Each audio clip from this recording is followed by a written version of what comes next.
anyone need to hear that again? I do. Cynthia said, let me tell you how bad my social life is. The last time I heard a whistle, I was hit by a blank. This seems pretty easy.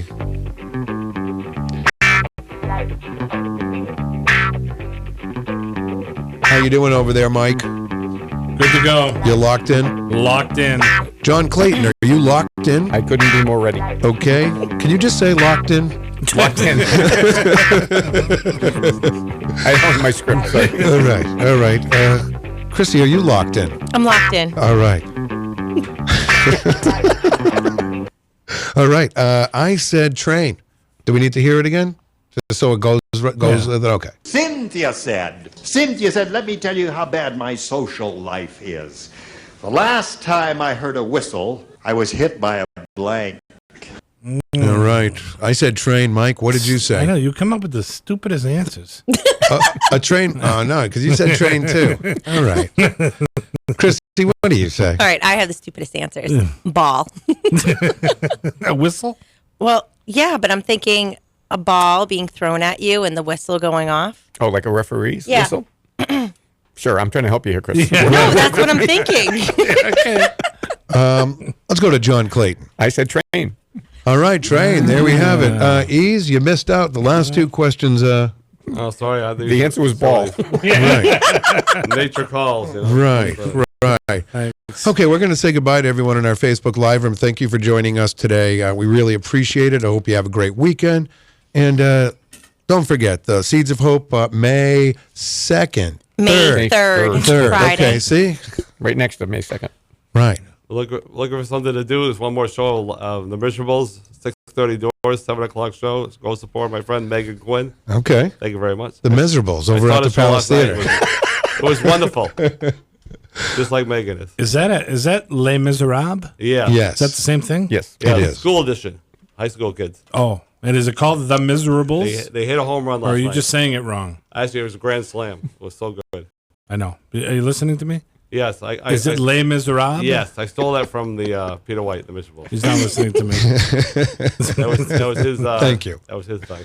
It was my joke, right? Easy. Are you listening? Yeah, I'm listening. Is it The Miserables Yes. or Les Miserables? It was a grand slam last night. It was so All right, great. that's good. All right, let's thank you yeah. so much, Chrissy Cantor and John Clayton, for having fun with us this morning. We really appreciate it. Thank you, Peter. Yeah, and thanks for promoting Seeds of Hope. Oh, Seeds of Hope! I'm not gonna stop talking about it, John. It's gonna, I can't. I hope we have enough. I hope there's enough room over there at the Institute of Art I'm not too sure. because we're gonna bring in some I know people. you guys are going to bring it. We are. So get your tickets now. What is the website again, Chrissy? Seedsofhopefashion.org. See, there you have it. Easy G. Have a great weekend. Yeah, so see you guys on Monday. John, what are you doing this weekend? Good God. We have a lecture tomorrow on a book called Cruising New Hampshire History about the historic markers all over the state. That's at 1 o'clock tomorrow at the Milliard Museum. All right. So check it out. Lots to do around Manchester. Again, thank both of you for coming on today. Easy G, thank you. Yeah, Mike peace Doyle, you are the Friday guy. Always fun. Yeah, always fun. Yeah. What are you doing this weekend? Raking, most likely. You're going to actually rake? Unless I can find a kid in the neighborhood with a rake. 'Cause I got plenty of money in my pocket. They don't do that anymore. No. You can't find a kid in your neighborhood.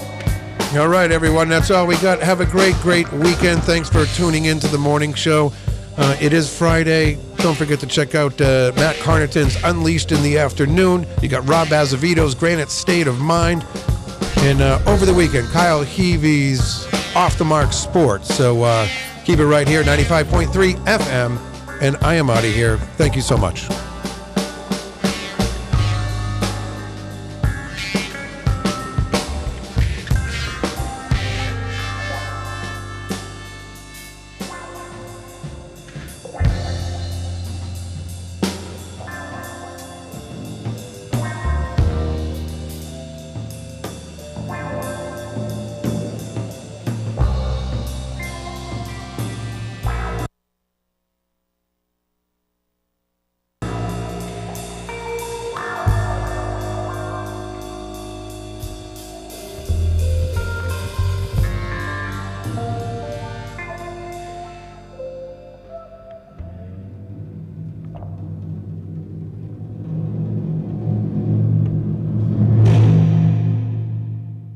let's all be kind to each other and not call each other names. It's not nice.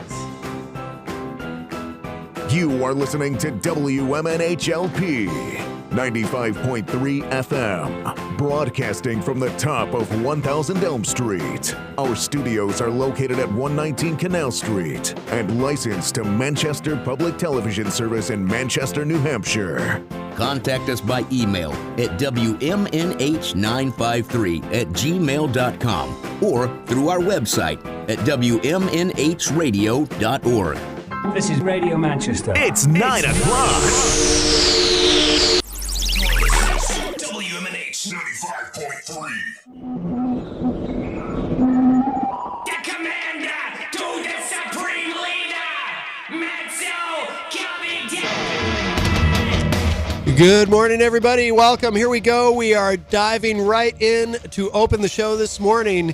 We have and WMNH exclusive, the American radio premiere of the brand new Ryan Redwood track, all the way from the UK. This is really good. This is called Tomorrow. Check this out.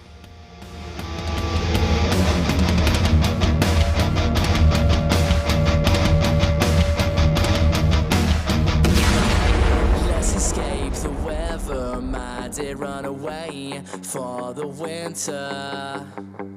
Prolong the suffering and delay the existential crisis. Falling into parallels from that old story you tell. What will remain of us when there's nothing but dust? This could all fade away when it rains tomorrow.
I love it. That is so good. That is Ryan Redwood, a great artist from the UK. And that is the American radio premiere of his brand new track, Tomorrow, just coming out this week, I believe. And that is the first time you have heard that on an American radio station. So we're very happy to have that exclusive WMNH 95.3 FM presenting the American radio premiere of tomorrow right here on Matt Connarton Unleashed. Welcome, everybody. Today is Saturday. If you are listening live, of course, April 5, 2025. We've got a great show ahead for the next few hours. Of course, coming up in just a few minutes, Harry Fazzackerly, another great artist from the UK. We did the American radio premiere of his newest track, I Want to Go Home, just a couple of weeks ago. So he's going to be Skyping in to talk to us. Looking forward to that. In the second hour, we have Awating, Abigail, great band from Texas. They're going to be calling in the first half of the second hour, if you can follow that. And then in the second half of the second hour,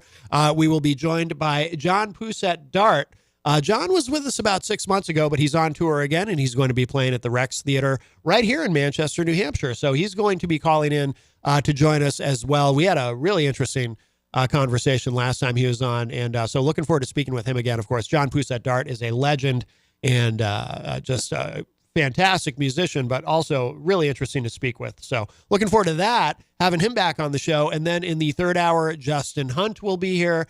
And he's got a very interesting story to tell as well. So we've got a big show planned ahead for you. Also, I want to mention, and I did make mention of this on social media, but this week, 8 years, the 8-year anniversary of Matt Connarton Unleashed here on WMNH 95.3 FM right here in Manchester. And so, as always, so very honored and privileged to have the opportunity to do the show here.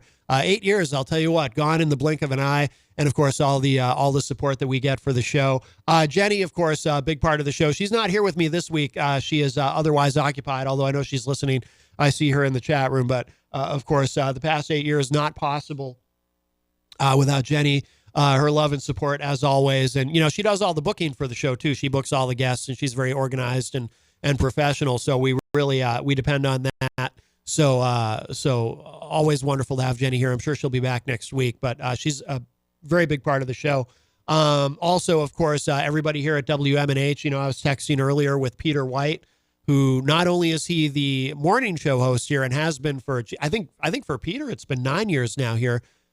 Recently, he celebrated his 9-year anniversary at WMNH. He's also the program director here. So he's a very important part of what keeps this whole thing going. So, you know, we rely on him very much. So thank you, of course, to Peter White, you know, and everybody, all the other hosts here. Of course, Paulie C from Retro Spectrum Radio with Paulie C. I'm also his co-host on that show. And love getting to do that on Friday nights. And everybody here, I almost don't want to mention everybody because I'm afraid I'll forget somebody. But, you know, you've got Kyle Heavey from Off the Mark Sports, Rob Azevedo from Granite State of Mind, Rob Dion from Through the Stage Door. There's other newer programming. There's some newer things here, too, that hosts that I haven't even had a chance to meet yet. So, you know, things continue to grow here at WMNH. It's so wonderful to be a part of this amazing station. WMNH at 95.3 FM if you are local in Manchester. And, of course, you can stream from anywhere in the world. Go to WMNHradio.org and click Listen Live, and you can get the station anywhere. You know, we do have a lot of people, you know, we're not just local. I mean, you know, nothing is anymore because everything's available online, right? So everything is global in a sense, right? And we do. This station has a lot of dedicated listeners from other parts of the country and even other parts of the world. It's really amazing what we've built here. And of course, the management here, some people don't like having their names mentioned, but of course, you know, everyone here who makes WMNH possible here in Manchester, everybody behind the scenes, you know who you are. And I do love and appreciate you all. I really do. So it's so great to be a part of this and to be able to do this here, to be able to do this show here and the other things I'm involved in too. Really, really great. So I don't mean to get sappy and sentimental. It's really not my nature to do that, at least not outwardly. but I do want everyone to know how much I appreciate them. And if you are in any way a part of this, or even if you're not a part of making what we do here, but you're a loyal listener, or even if you're not a loyal listener, even if you're just an occasional listener, if you pay us even the slightest bit of attention, I appreciate you. And even the haters. I only know of one really active hater that we have, but I even appreciate it. Why not? I'm feeling generous. I even appreciate that guy. So here's what we're going to do. So in a couple of minutes, we're going to play the Harry Fazzackerly single again, I Want to Go Home. And by that point, we should have him on with us via Skype.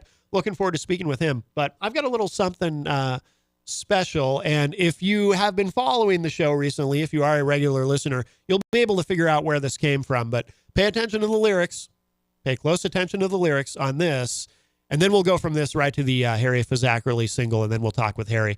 But again, pay attention to the lyrics and keep in mind we are celebrating 8 years here at WMNH.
The silence, the signal survives. Radio waves, we dominate the sky. Forever unleashed, we'll never die.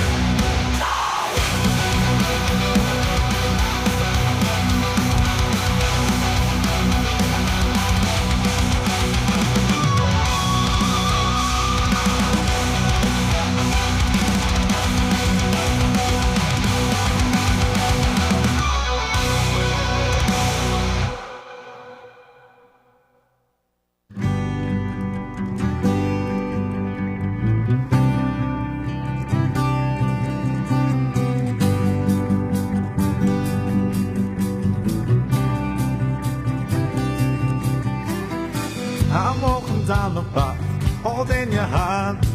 I'm looking into the future to see if this will last. But now I'm looking back, seeing all photographs. Reminiscing about the past is always a lonely dance. It's always a lonely dance. So I wanna go home, back to my comfort zone.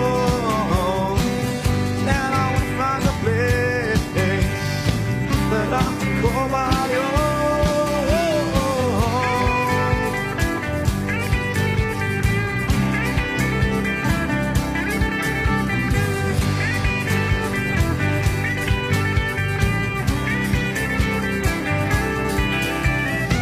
And now I'm standing there, seeing you leave.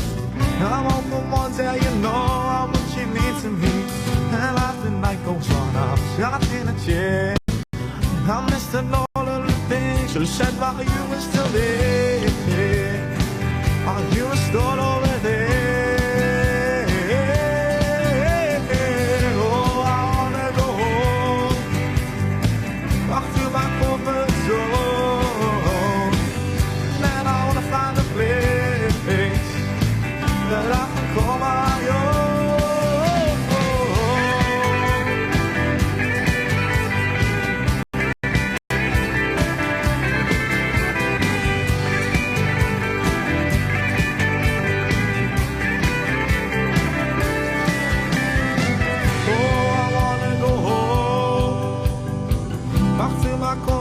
Zone.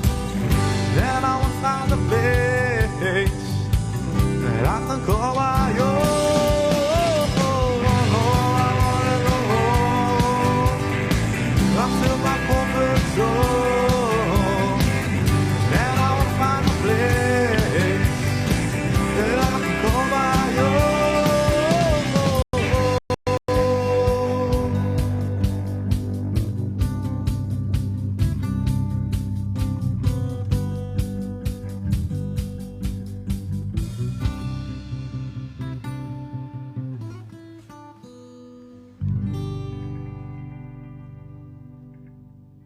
That is I Want to Go Home. That is Harry Fazakerly all the way from the UK. Looking forward to talking with him. We're having a little bit of trouble, sometimes with Skype, these international, intercontinental calls, if you will, don't always pan out. So there might be a technical issue. So Jenny's working on seeing if we can get him on with us. But what we'll do is he's got another track, and this is very appropriate. This is called Patience. So... And no, it's not a cover of the Guns N' Roses song, but let's give this a listen to, and we'll see if we can get Harry on Skype, or maybe he can call in if he's having a technical problem. But this does happen, but we'll give this a spin too. This is another great track. This is Patience from Harry Fazakerly.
mind, sparking up electricity. Through airwaves loud, we call it the storm. A rebel's anthem, a legend is born.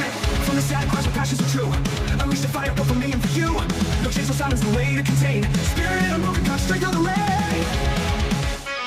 8 years spinning strong, tearing through the sky. Turn the tide, let it feel it fly. Mad Connarton Unleashed, breaking all walls. WMNH, standing tall through it all. Through it all. Through long nights and bright days, we stand the fight. Truth collide, sharper than a blade's bite. We will surrender, and just a voice on a parade. Rhyming the years with every word that's replayed.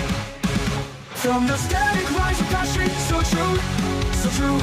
Unleash the fire built for me and for you. No change, no silence, no way to contain. Scary, spirit of broken cuts, straight through the rain.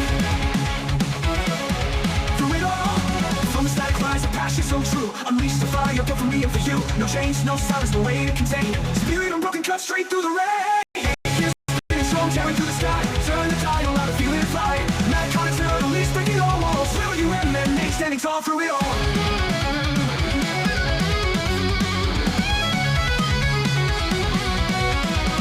Through long nights and bright days, we stand the fight. Truth turn the dial, allow to feel it and fly. Mad Connarton Unleashed, breaking all walls. WMNH, standing tall through it all. From the static rise of passion, so true, so true. No silence, no way to contain. Spirit of broken cuts, straight through the rain.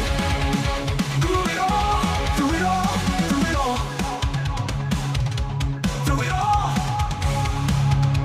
Through it all, through it all.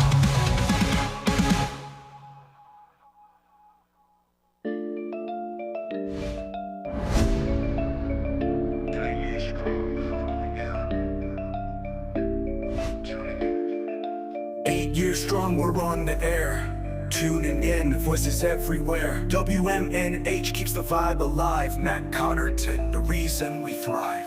8 years we've been unleashed. Radio waves breaking the peace.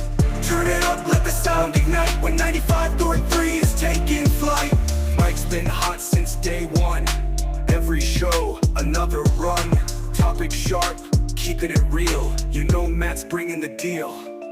Celebrate the ride, the highs, the grind. Unleashing truth, no rewind. Every syllable, every beat. 8 full years, that's elite. The listeners rise, the passion grows. From Manchester nights to global flows. Matt's the captain, leading clear. Through the speakers for every ear. 8 years, we've been unleashed. Radio waves breaking the peace. Turn it up, let the sound ignite. When 95.3 is taking flight.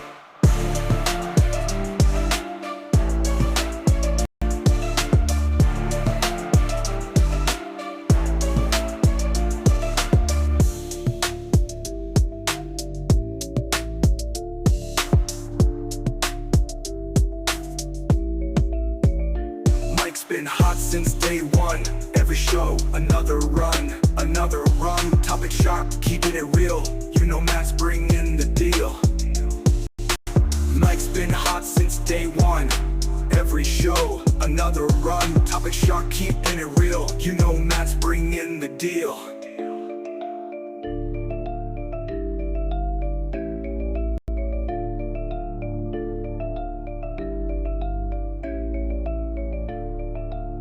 Years strong, we're on the air. Tuning in, voices everywhere. WMNH keeps the vibe alive. Matt Connarton, the reason we thrive. 8 years we've been unleashed. Radio waves breaking the peace. Turn it up, let the sound ignite. When 95.3 is taking flight.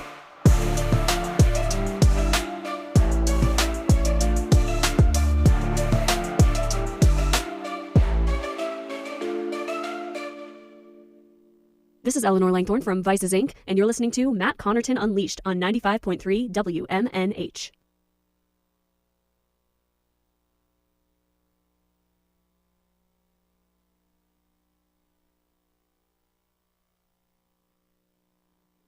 This is Eleanor Langthorne from Vices Inc., and you're listening to Matt Connarton Unleashed on 95.3 WMNH.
Welcome, everybody. This is Matt Connarton Unleashed, and we are live from the studios of WMNH 95.3 FM in glorious Manchester, New Hampshire. Of course, you can also stream the show from anywhere. Go to my website, mattconnerton.com/live for all of your live streaming options.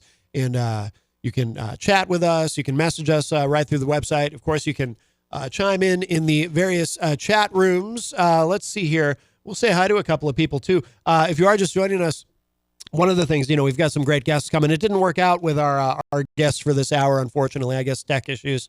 But that is the way it goes. Like I said, sometimes these intercontinental Skype calls don't always work out. But so we've got some great guests coming up, though, in the show. At the top of the hour, we have Awating, Abigail, a great band from Texas who I'm looking forward to talking to in the first half of the second hour, if you can follow that. And then in the second half of the second hour, we're joined by John Poussette Dart, who's going to be calling in. Of course, he is a legend, and he played in Manchester, I believe at the Rex Theater about 6 months ago, and he was on with us. He called in to talk with us, and we had a really interesting conversation.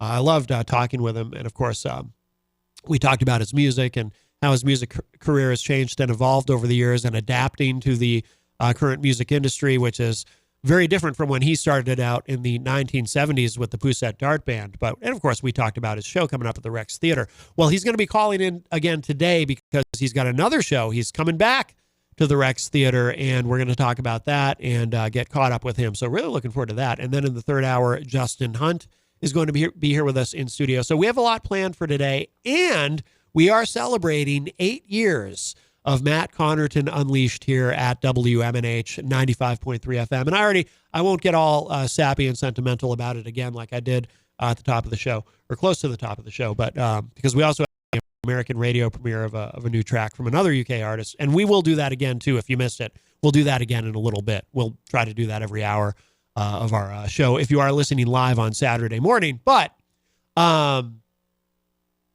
8 years here at WMNH. So we're kind of celebrating that as well. So let's see. And today, by the way, if you are listening live, or if you're not listening live and you're wondering when this occurred, it is because I don't think I remember to give the date. It is April 5, 2025. But I do want to say hello to some people in the chat rooms. I say rooms plural because we stream the show to Facebook and to YouTube and to LinkedIn even.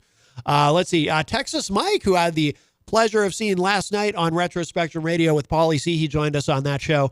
He's in the chat room. He says, I love being a part of your show, Matt. Thank you very much, Texas Mike. Give us a yeehaw wherever you are, and perhaps we'll be able to hear it here. Jenny, of course, is in the chat room, as always. She's either in the chat or here with me in studio. She'll be back next week, I'm sure. But she says, thank you for the kind words. Congrats on 8 years. So proud of you. Thank you very much. DJ Steve, who hosts the show here at WMNH, I believe every other Thursday, says, good morning, Matt. Congratulations. Keep it rocking. Thank you very much. Andre Dumont, of course, from various places, of course, the great band Dead Harrison. He's also, of course, from Terminus Underground and New Hampshire Underground, our wonderful friends, Andre and Eleanor in Nashua, New Hampshire. We love them. Andre says, good morning, Matt and Jen. Hope all is wonderful today. Thank you very much. Oh, Eric Street. Here's someone I haven't heard from in a while. He's in the chat room also and says, I listen a lot in the car, but here I am. Welcome, Eric. So nice to see you in there. Let's see. Who else do we have here? Oh, Andrew from Dublin, Ireland says hello. Of course, we have listeners there. Very good. On Tomorrow Radio and Sunset Radio. Thank you very much for that. Yes. Appreciate that very much. And it's wonderful to work with you as well. Let's see. We have Enrique Benavides Alfredo, whom I believe used to be Alfredo Enrique Benavides when he would show up in our chat room. So I might be reading it wrong. As I often say, I do think I might be suffering from adult onset dyslexia.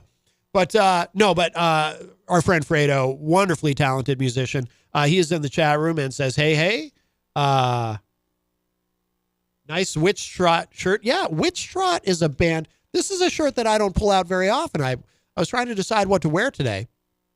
And I was like, ooh, I haven't worn the Witch Trot shirt in a long time. But they were, it was at least 2 years ago. It might have been 3 years ago now that Witch Trot was on the show with us. Really, really great band and a cool shirt, too. So thank you. Yes, we got to get them back on. I assume they're still around. Haven't really heard from them. But Miriam Banish joins us in the chat and says, good morning. Hello, Miriam. Also, Mike McDowell, of course. He was on the program a couple of months ago, also known as The Healer. And he's got a great new place in Nashua called The Spot, doing all ages shows and all kinds of great stuff. We got to get you back on the show, Mike. I want to hear an update on everything that you're doing. He's such a positive guy doing great things in the community in Nashua and, of course, for the music scene, which obviously reverberates beyond Nashua. We met Mike through Eleanor and Andre from Terminus and New Hampshire Underground. So, yeah, great things happening there. And Mike, I do want to have you back on. Also, he has an auto repair place in Nashua called Devoted Auto. Is it Devoted Auto Repair? I know it's Devoted. I know Devoted is in the name. So check them out. Let's see. We've got a little bit of time. Again, Awating Abigail is going to join us at the top of the hour, but I did see something. So, we talk a lot on the show about music industry discussions, music industry topics, I should say, that become discussions on the program. And very often these controversies that are going on. For example, last week, Jenny and I talked about the controversy of Bruno Mars, not Bruno Mars himself, but one of the companies that owns a stake in the song When I Was Your Man by Bruno Mars suing Miley Cyrus, and I think everyone Miley Cyrus is ever associated with over the song Flowers, claiming copyright infringement and all of that. We did put the segment up on YouTube if you missed it. Kind of a very much, I would say, I shouldn't say kind of, very much a frivolous lawsuit, in my opinion. But so we talk about these various controversies, legal issues going on in the music industry. We talk about AI a lot, all this kind of stuff. And of course, Jenny and I both, we love a good hip hop beef. So after even before Kendrick Lamar's Super Bowl performance, we talked about the beef between Kendrick and Drake, which has gone back over a decade now at this point, or about a decade. But so we did a long segment about that, which again is on YouTube if you want to check it out. And talking about, we felt from our perspective that Kendrick had kind of put the final nail in that coffin, winning that, because when has a diss track ever been performed at the Super Bowl? Now, maybe there is an example of that I'm just not aware of, but that seemed like a pretty big deal. That seemed like, how does Drake top that?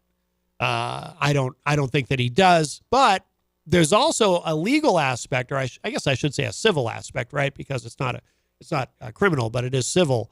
This lawsuit that Jake has filed, and that aspect of it we touched on during our conversation post Super Bowl performance.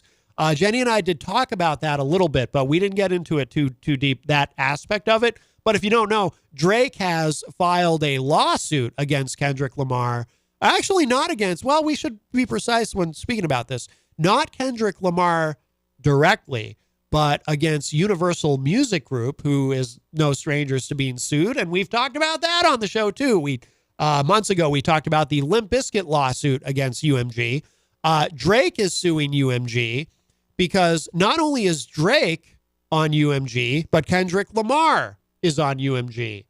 And according to Drake, UMG kind of put their thumb on the scale in favor of Kendrick Lamar to try to devalue Drake because there is a contract negotiation coming up. Drake's contract with UMG is almost up. And Drake seems to feel that UMG, or at least his lawyers, seem to think that they can successfully sue for this. Who knows what anyone really thinks or believes, right? But, when there's money to be gone after, this is what happens. So, who knows what Drake really thinks, right? But, or what any of them really believe. But they think that they have a good case to say that UMG conspired effectively with Kendrick Lamar to push this song, Not Like Us, as a way of devaluing Drake somewhat. Now, if you're thinking about it logically, Why would UMG? What incentive? They're both on UMG. So what possible incentive would a record label like UMG have for devaluing their most successful artist? Drake is, I didn't even realize this until recently, Drake is the most streamed artist on Spotify. Not the most streamed artist in hip hop, by the way. The most streamed artist, period. I believe that still holds on Spotify. I think. Or is he number 2? Is Taylor Swift actually first? We're so used to talking about... See, now I'm second guessing myself because we're so used to talking about Taylor Swift being number 1 and everything. But I believe Drake is number 1. And why would a record label with such a successful artist want to devalue them? And the explanation, which UMG denies, and by the way, I find this claim dubious as well, so I'm skeptical about this, but the explanation from Drake's lawyers and why they are accusing UMG of this is that they feel that because Drake's contract is almost up, if you devalue him a little bit, you weaken Drake's negotiating position because they're going to have to negotiate a new contract, or Drake goes elsewhere, he goes to another label, or Drake just doesn't have a label because he's already super famous. Why do you need a label? And we live in an era where, because of the internet, you don't need a label. It helps if you're already famous. You've got a giant head start, right? But you don't necessarily even need a label. But if that label is going to advance you millions and millions of dollars on everything that you do, it can be helpful too. So that's another discussion. But so legal representation for Drake is claiming that UMG intentionally has devalued him, conspiring with Kendrick Lamar on that song, Not Like Us, to devalue Drake ahead of their contract negotiations to weaken Drake's negotiating position. Again, I'm skeptical. That seems like an awfully big gamble. Plus, these conspiracies, don't get me wrong, conspiracies happen. Of course they do, but I don't know. Occam's razor would suggest that, yeah, obviously UMG wanted Kendrick to have a big hit with Not Like Us because it's on UMG. Kendrick is also on UMG, so they want, you always want to have a hit single, right? And Not Like Us is wildly successful. Heck, so successful it got performed at the Super Bowl. Anyway, here's what's there are updates with this. There are updates. This is from musicbusinessworldwide.com, a very, very handy website for this kind of thing. Court says discovery process can move forward in Drake's defamation lawsuit against UMG over Not Like Us. It says here, at a pre-trial conference this morning in New York, and when we say this morning, we actually mean April 2nd, so a few days ago, earlier this week. But in that conference, Judge Jeanette Vargas ruled that the discovery process in Drake's defamation lawsuit over Kendrick Lamar's Not Like Us can begin. UMG asked the U.S. federal court judge for a stay of discovery in the lawsuit on March 18, a day after the company filed a motion to dismiss the case. As reported last week, Drake's legal team pushed back against the request to pause the evidence gathering process. Following the decision made at this morning's pretrial conference, again, this was earlier in the week, the discovery process for both parties can now move forward. UMG's motion to dismiss is still pending, with a hearing date set for June 30th. In a letter to Judge Jeanette A. Vargas filed last Wednesday, March 20th, and obtained by Music Business Worldwide, Drake's attorney, Michael J. Gottlieb, argued that UMG's request to freeze discovery should be denied. By the way, so I'm not a legal expert. I have no legal background, nothing. So I'm speaking as a layman. But if you don't know, discovery is when you get to discover, literally, the evidence that is involved in the case. So if you are Drake's attorneys, you're looking for, in terms of discovery, you want access to any of the documents, anything that your opponents, in this case, of course, the legal representation for Kendrick Lamar, or actually, I'm sorry, again, we should be precise, with UMG, the legal representation of UMG, because they're not suing Kendrick Lamar directly.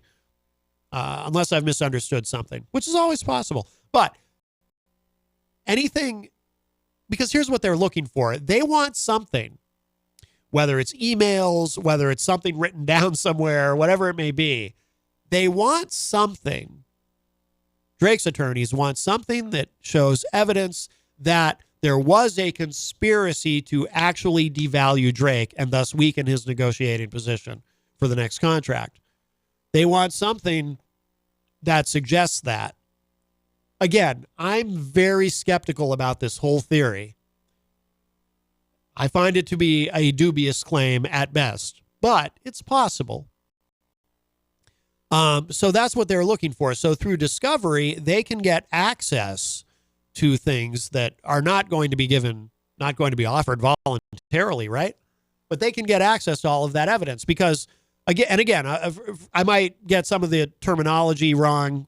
I'm not a legal expert. I have no legal background. But from what I know, and fortunately, I've never been sued and I've never had to sue anybody. And I've gotten this far in life with avoiding all of that. But from what I understand, both parties have a right in a legal dispute, whether be it civil or criminal. Both parties have a right, in this case civil, to see all of the evidence that the other party has that they're going to use in court in the case. So that's what discovery is. You're discovering what your opposition has because you have a right to be able to see that and have access to it as well. Very often the legal wrangling ends up being over what documents do you have a right to see in terms of discovery. What do you have a right to access to? So if you're suing UMG, for example, and I know because another news story I saw, and it might be mentioned in this article, I don't know, we'll see, but I know that one of the issues that had arisen was, do Drake's legal team, do they have a right to access Kendrick Lamar's, they're suing UMG, they're not suing Kendrick directly, but do they have a right to access Kendrick Lamar's documents to see if he has any correspondence talking about a conspiracy to devalue Drake, anything like that, right? So, and that was a question at one point that the judge had to rule on. You know, it's one thing for them, they're suing UMG, it's one thing for them to have access to any UMG documents that they want. Do they also, should they have a right to have access to Kendrick Lamar's documents or anyone else associated, anyone else who might be mixed up in this, effectively, if I understand that correctly. Okay. So let me back up a little bit. So in a letter to Judge Vargas filed on Wednesday, March 20th, Drake's attorney argued that UMG's request to freeze discovery should be denied. Quote, UMG has failed to meet its burden, unquote, Gottlieb claims in the 4-page letter, arguing that UMG's motion to stay discovery fails on all three factors courts consider when investigating such requests. Gottlieb's letter referenced the court's own statement that, quote, it is not the practice of the court to routinely stay discovery pending the outcome of a motion to dismiss, unquote, highlighting that such pauses are the exception rather than the rule. The filing arrived just one day after UMG asked the court for a stay of discovery. With UMG attorney Roland A. Ransom, which is such a great name. By the way, he must represent a lot of people in the music industry because that name's come up on the show before. Roland A. Ransom arguing that, I mean, that sounds like the name of a character in a film or a book. It doesn't sound like a real person. Arguing that, quote, courts in this district have emphasized that defamation defendants must be protected from unnecessary discovery to safeguard First Amendment protections, unquote. Drake's lawsuit against UMG, filed in January, alleges that the company promoted a false and malicious narrative about Drake via the context of the lyrics, single artwork, and music video for Not Like Us. Today's decision over discovery is the latest development in the legal fallout from one of 2024's biggest hits and a high-profile rap feud. Not Like Us was released in May 2024 as part of a series of diss tracks exchanged between Drake and Lamar. The development follows Drake's withdrawal of his previous legal petition against UMG and Spotify in January, which had discussed the companies, which had accused the companies of artificially inflating streams for Lamar's track. By the way, what's interesting about that, and that we don't have time to get into that aspect of all of this in detail, but that would be a really interesting conversation. Probably Jenny and I will tackle that in the future at some point, because I know there are a lot of strong feelings about it in terms of what is and is not appropriate or legal or ethical. Legally, I don't think there's any issue, but ethically, when companies artificially inflate the numbers.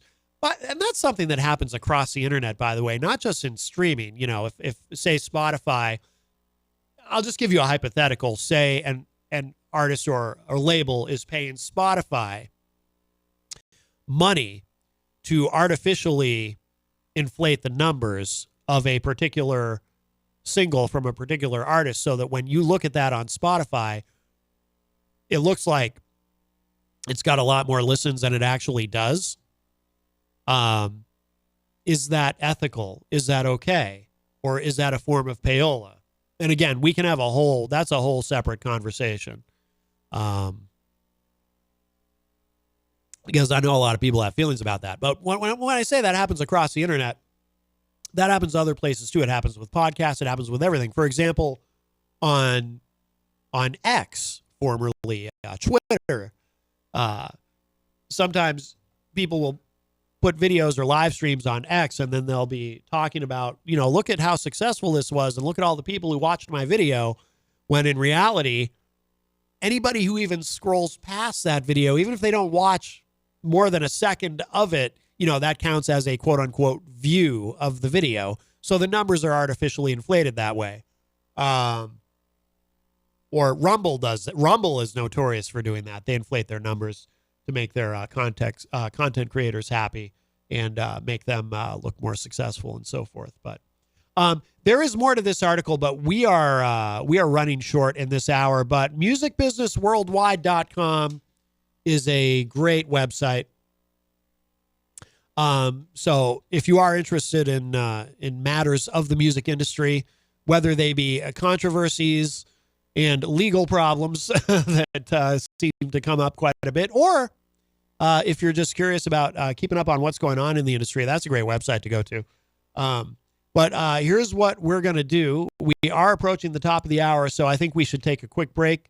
We're going to show some love to our amazing sponsors. Right after the break, we're going to do, again, if you missed it at the top of the show, we'll open hour number 2, or not quite open, but we'll be going into hour number 2 with, again, the American radio premiere of a brand new UK artist, Ryan Redwood. The track is called Tomorrow. And then from that, we'll also play one of the great tracks from Awating, Abigail, who are going to be joining us from Texas. And then we're going to talk with them. Really looking forward to that. So we have a great show ahead if you are listening live on Saturday. But as we celebrate our 8-year anniversary here of Matt Connarton Unleashed on WMNH. So only appropriate, of course, to celebrate the amazing sponsors who make all of this possible. So if you are listening live on Saturday, there's plenty more to come. Don't go anywhere. In times of crisis, you need a law firm that stands by your side. With over 40 years of experience, Craig & Getsoulis is dedicated to fighting for your rights. As former state prosecutors, our attorneys have the knowledge and trial experience to provide an aggressive defense against any charge, from DUIs to homicides. If you've been injured, our compassionate team will assess your case and fight for the compensation you deserve. Serving all of New Hampshire, Craig & Getsoulis is here when you need us most. Visit CraigGetsoulis.com for a free consultation. Craig & Getsoulis, your advocates, your allies. Bring your kitchen to life with Queen City Cabinetry, located at 87 Elm Street in the historic Sunbeam Mall in Manchester. Open Monday through Friday, 9 a.m. to 5:30 p.m. and Saturdays, 10 a.m. to 2 p.m. They can be reached at 603-222-2007 or on the web at queencitycabinetrynh.com. Come see the possibilities. Queen City Cabinetry, another proud sponsor of WMNH. Diz's Cafe is the place to put a smile on your face. Judy and the crew will take care of you. Bring your appetite and treat your taste buds right. Diz's Cafe is always a winning choice. Breakfast, lunch, or supper. Diz's Cafe at 860 Elm Street in downtown Manchester. Dine in, take out, or make a reservation. Call 603-606-2532. Eat, drink, and be happy. Diz's Cafe. When it comes to keeping WMNH on the air and your own personal or business computer needs, trust Groland Computers. Located on Elm Street in Manchester, Groland handles computer repair, virus removal, and custom-built systems. Are you looking for budget-friendly options? Check out our selection of fully inspected used computers. We offer tailored on-site solutions. No unnecessary expenses here. Visit Groland.com or call Groland Computers at 603-645-0101. Your tech, your way. Trust Groland Computers.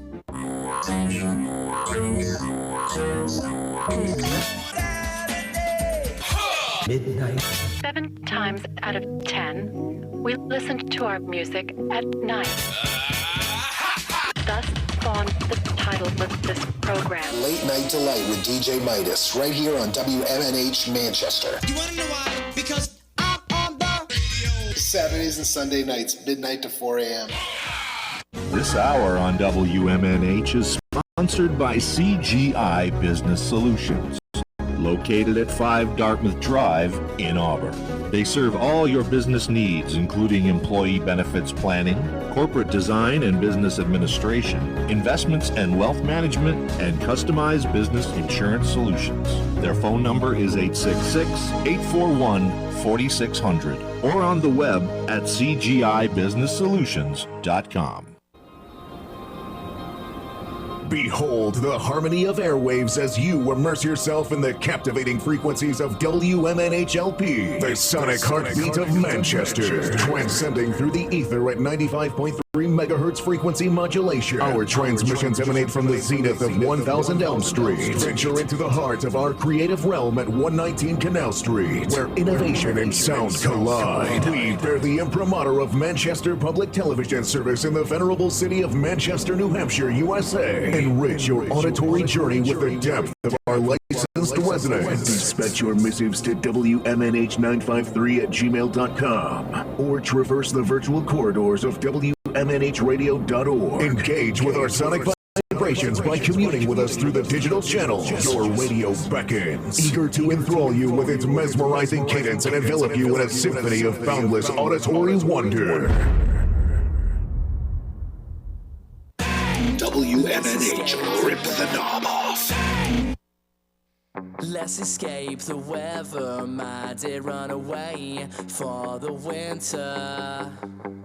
Prolong the suffering and delay the existential crisis. Falling into parallels from that old story you tell. What will remain of us when there's nothing but dust? This could all fade away when it rains tomorrow. There's nothing left for you to fear when you felt so much before. What's left of this place when it ends tomorrow?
you worry, you'll be happy, you'll be fine.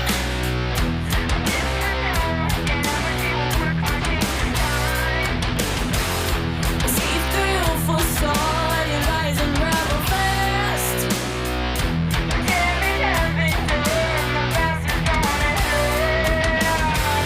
You're holding on by a string. You're the master, I'm trying to break free. Trying to control me. How am I backing all breath?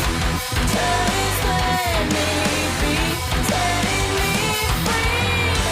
Falling under, falling fast. If you exit at the best, on the cycle of deceit and control. Falling under, falling fast. If you exit at the best, now I see through you. Falling under spell. Falling under. Falling under spell. Falling under. Falling under spell.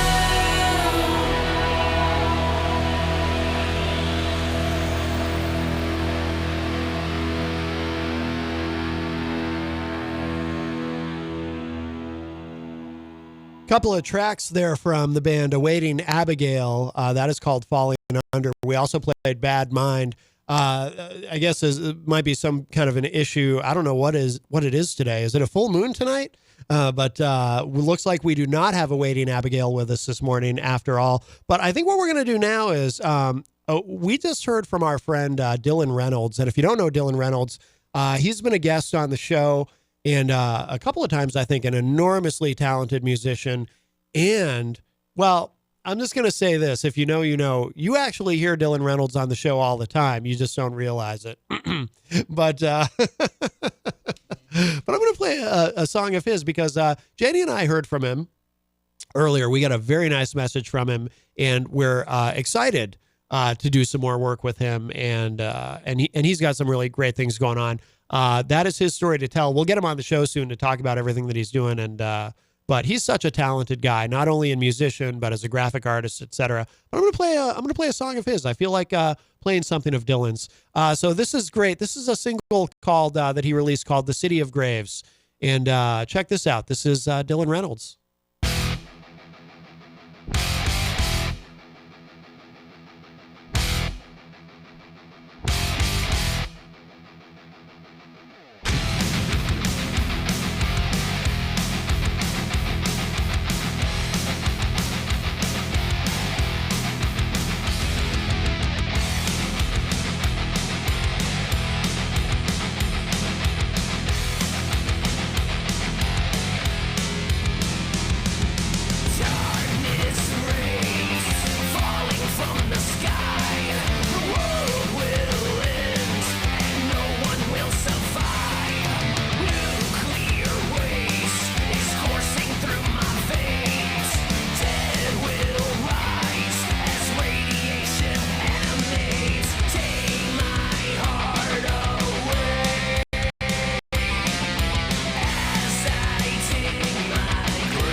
Hey, I think we have somebody from Awating, Abigail, on the phone. Hello.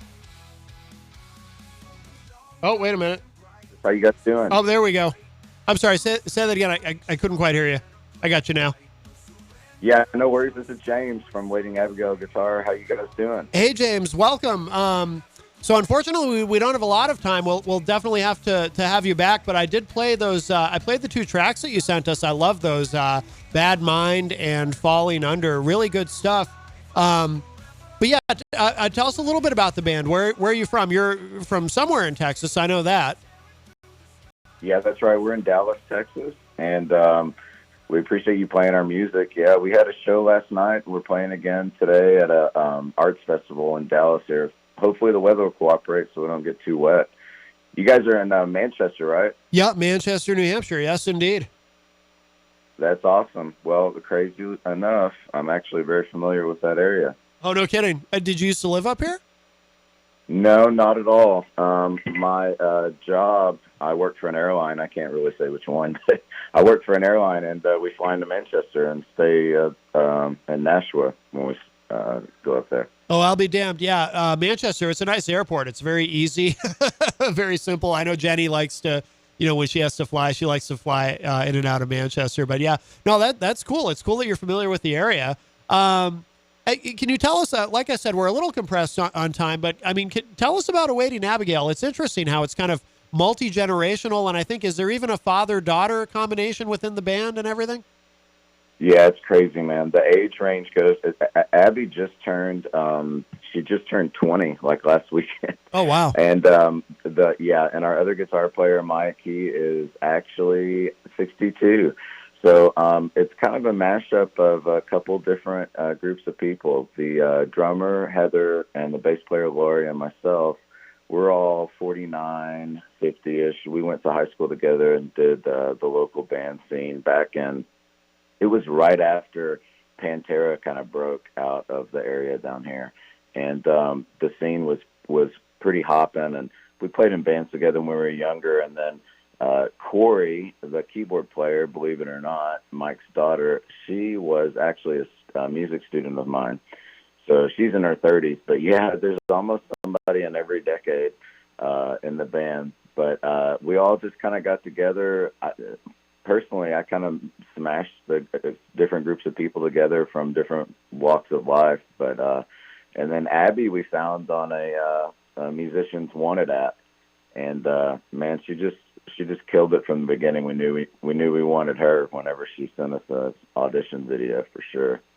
Wow, yeah, that's that's an unusual. Well, I don't know. Maybe it's not that unusual a way for a band to start these days because of the internet. It's changed everything from. When we were growing up, and, there was a time, I'm old enough to remember when you'd go to a music store, if you were putting together a band and you were looking for musicians, maybe you don't know anybody, you go to a music store and you look at the bulletin board and see who's looking for, I'm a bass player, so I might go and look and see if somebody's looking for a bass player or something like that. But, the internet has really kind of changed all of that. And, you almost have to wonder if a configuration like Awating Abigail would even be possible pre-internet, but maybe not, but it seems unlikely. So, but I also think too, the other observation I would make is I think the music that you're making has a timelessness to it that, it's not dated to any particular period. I mean, you can hear influences from certain, like, you can hear some 90s rock influences and stuff, but really there's a timelessness to it that I think anybody of any age, of any generation could get into anyway. So, it makes sense that that's what the combination of the people who are in this band, that's what you'd be putting out, something that really can, I think, appeal to anybody. Well, that's a great side effect. We're not doing it on purpose, but that's a great something that goes along with that. We definitely listen to a lot of different stuff. Everything from Heather and I, of course, have a metal background from when we were kids and stuff, and we were playing those bars, but like. She listens to like Lady Gaga now, Madonna. Abby comes from a pop background. This is really her first rock project ever. She has a lot of solo work that she's done that's pop and R&B. And, I would say that myself and our other guitar players really into Kiss. So, oh, excellent. But yeah, it's my favorite band. Definitely has the 90s flair because that's kind of back when we were playing or whatever, that's come back, and then adding some modern soundscapes to it's kind of what we've been trying to do. Yeah. Now, do you have plans to do an album? Because to this point, you just have singles, right? A series of singles. Yeah, there's a 4-song EP out, and it's on all streaming services. You mentioned those 2 tunes. There's another one, I Hate You, which is kind of a parody on Mean Girls, high school type thing. That one's gotten some traction too. And then People Pleaser. So that's a 4-song EP. We've already got another 4 tunes. So we're at least going to do another EP this year. The schedule's just kind of, we're trying not to let it take over our lives, because we all have jobs and stuff. Oh, sure. Yeah. Family and stuff. But we definitely want to do an album for sure. Hey, by the way, so where does the name come from? I mean, obviously Abigail is your singer, Awating Abigail. I'm curious, last week, and maybe this is one of those odd little synchronicities that happened, but we had a band on the show called Waiting for Z, and Z is the first initial of one of the members of the band, Xander. So I'm curious, where does Awating Abigail, what does that name come from? Just you were waiting for a singer like Abigail, or I'm just curious about the origin of the name. Yeah, it's really interesting. So actually, when we were looking for a name, we didn't have a name before we had her. And so we, once she auditioned and we knew that we wanted to move forward as a band, we wanted to feature her and wanted it to be about her. So we wanted her name in it. But, there's already I think it's a Japanese death metal band actually called Abigail. So that was kind of off the table, and we just kind of were trying to figure out something that worked, and we were tossing stuff around to see what stuck to the wall, and Awating Abigail kind of stuck. But the real interesting part of it is we probably three rehearsals in or whatever right after we first met her, she didn't tell us right away. She was like, hey, by the way, I don't even know how it came up. She didn't say by the way.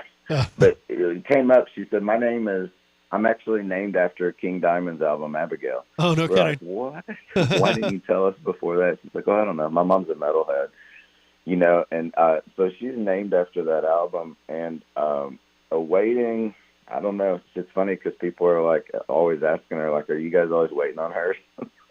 Well, but no, that's why I wondered. Kind of came more like it kind of sounded good. It kind of jammed with it. That's why I wondered, because in Waiting for Z, the reason they called the band that is because apparently Xander is always late, or he's always the last one to get there, so they're always waiting for Z. So I wondered if it was something where, you're always waiting for Abigail. No, but that's cool though. I think it's a great name, and I really like the logo too. Who did the logo? Was there somebody in the band who made that logo? Because that's a badass logo. Man, thanks a lot. We really dig it too. No, it's our graphics guy is Matt Story, who I don't know if you've heard of Creeper. It's another local band. They're pretty big. And they've been at it for a long time. He was the original singer of Creeper. And so really what I did was I just threw it out on Facebook. I was like, hey, we've got a name. I'd already been kind of networking with other people, reconnecting with people from the past that I knew back in the day, meeting new people. And I just threw it up there. And I was like, and everybody kind of knew, like, they're getting this band together or whatever. So I said, hey, logo services. And somebody popped right on there. I mean, there's probably like 20 people on there, but I just clicked on the first one that posted, which was Matt. So he's awesome. He does all our graphics. He did the EP cover, the T-shirts, everything. Oh, very cool. Very cool. James, unfortunately, as I said, we're very short on time, so we will reschedule you. I know you had a tech issue, but before I let you go, and if I have time, I'm going to squeeze in that song. That song, I Hate You, there's no swears in that, I assume, right? No, there isn't in any of our stuff. I didn't think so. So I might try to squeeze that in. If I can't get it in at the end of this conversation, I'll play it later in the show, because I do want to play it. But just quickly, for people listening, whether they be in your area, our area, or anywhere, because we have listeners all over, because again, the internet. What should people know about how to find Awating Abigail online to keep up with everything that you're doing? Yeah, it's really simple. If you type in Awating Abigail on any of the socials, it's going to take you to our site. But the website's the main jumping off point. So you can go to awaitingabigailband.com. But you shouldn't have any problem finding us on any of the socials just by searching for us. But yeah, follow us, like us. We are loving the, kind of widespread network that we're building and of fans and supporters. It's really cool. So yeah, please do follow us, send us a message, comment. Look forward to meeting some people. Absolutely. All right, James, I'm sure Jenny will get with you to reschedule. So, because I have a ton of more questions to ask you, so we'll make that happen in the near future, I'm sure. But thank you for joining us today. Appreciate it. Absolutely. Sorry you had to await Abigail today, but we'll get back with you. Well played, sir. All right, James, sounds good. We'll talk to you soon. All right, we'll see you. All right, bye-bye. All right, that was James from Awating, Abigail. We have John Pousset Dart, who's going to be calling in any second now. So I think what I'm going to do is I'm going to play that later. I will play that track later, that song I Hate You from Awating, Abigail, because I do want to give that a spin. I really love their sound. They're really, really good. But we'll save that for later in the show. So what we're going to do right now, if you're listening live on Saturday, you'll hear it later. But I'm going to play I believe this is the newest single from John Pousset Dart. This is called Cry No More. Really beautiful song. And he's going to be joining us in just a few minutes. He's going to be calling in, actually, literally any minute now. He's going to be calling in. He's got a show coming up at the Rex Theater right here in Manchester. So looking forward to speaking with him. So let's go ahead and give this a spin, and then we'll have him on the phone at the end of this. This is called Cry No More. This is from John Pousset Dart.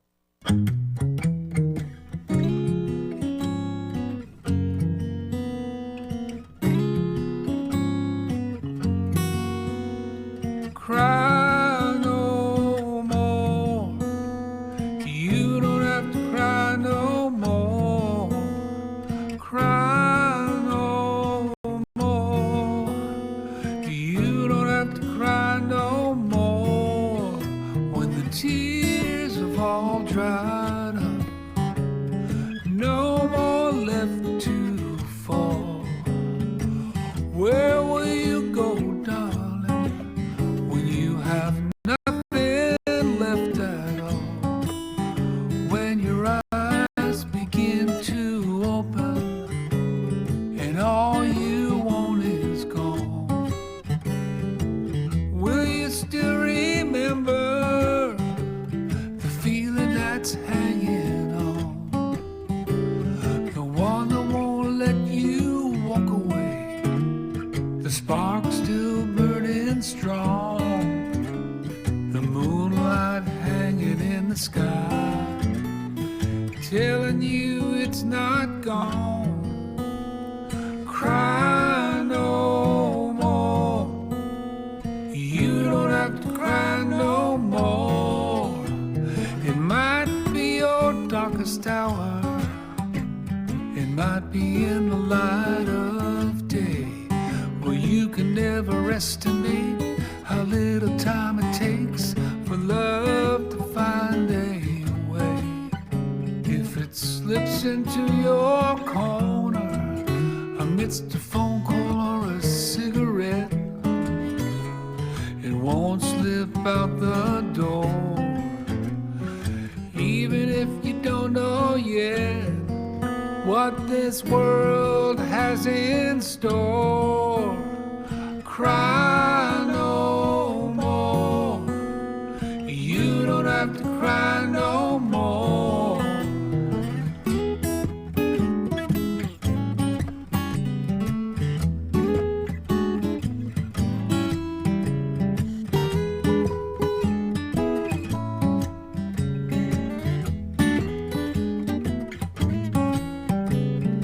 Cry no more.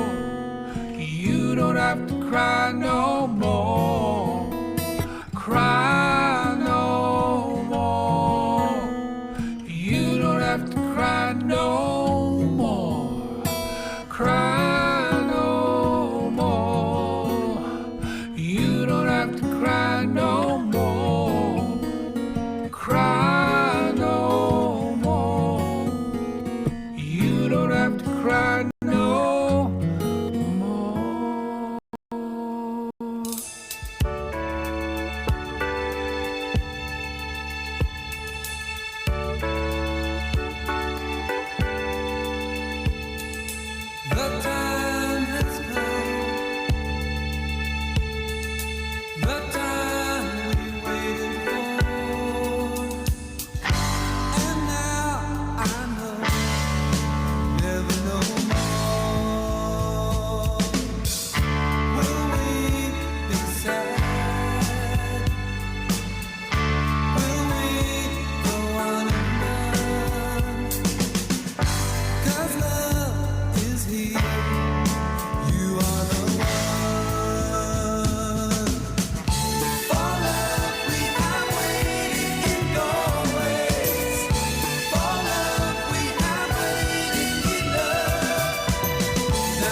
Such a great song. That is For Love by John Poussette Dart Band, to be precise, which is, of course, the band of John Poussette Dart. And before that, we played the newest solo single from John Poussette Dart, Cry No More. He's got a show coming up at the Rex Theater right here in Manchester, and he's supposed to be joining us this morning. He's supposed to call in, but we haven't heard from him yet because it must be a full moon.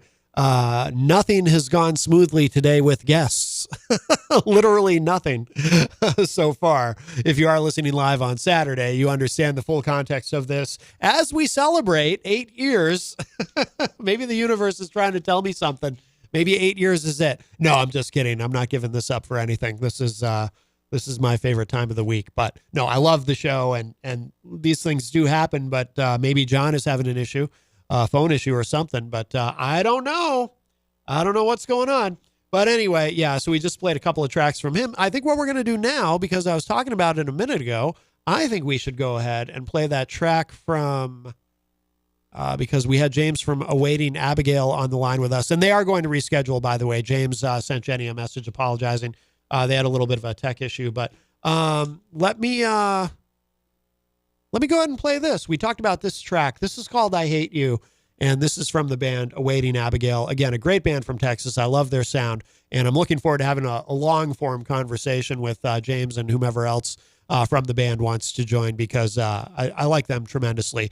So again, this is from Dallas, Texas. This is Awating Abigail, and this track is called I Hate You.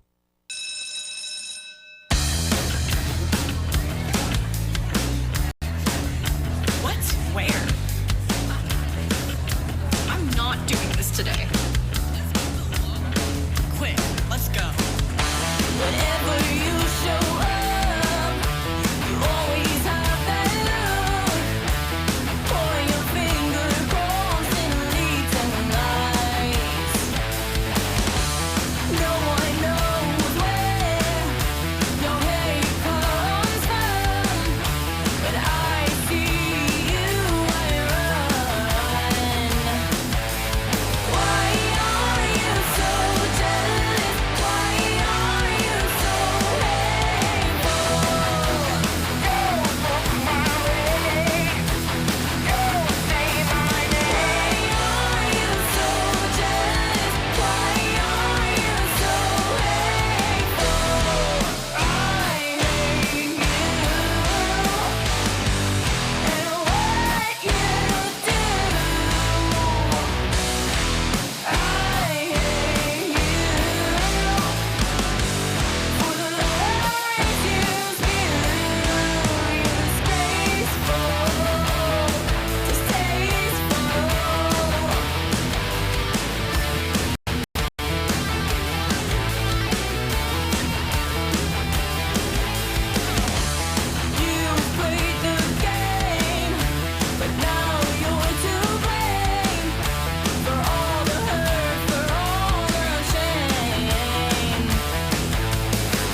Oh my God, I love that. That is Awating, Abigail. The track is called I Hate You.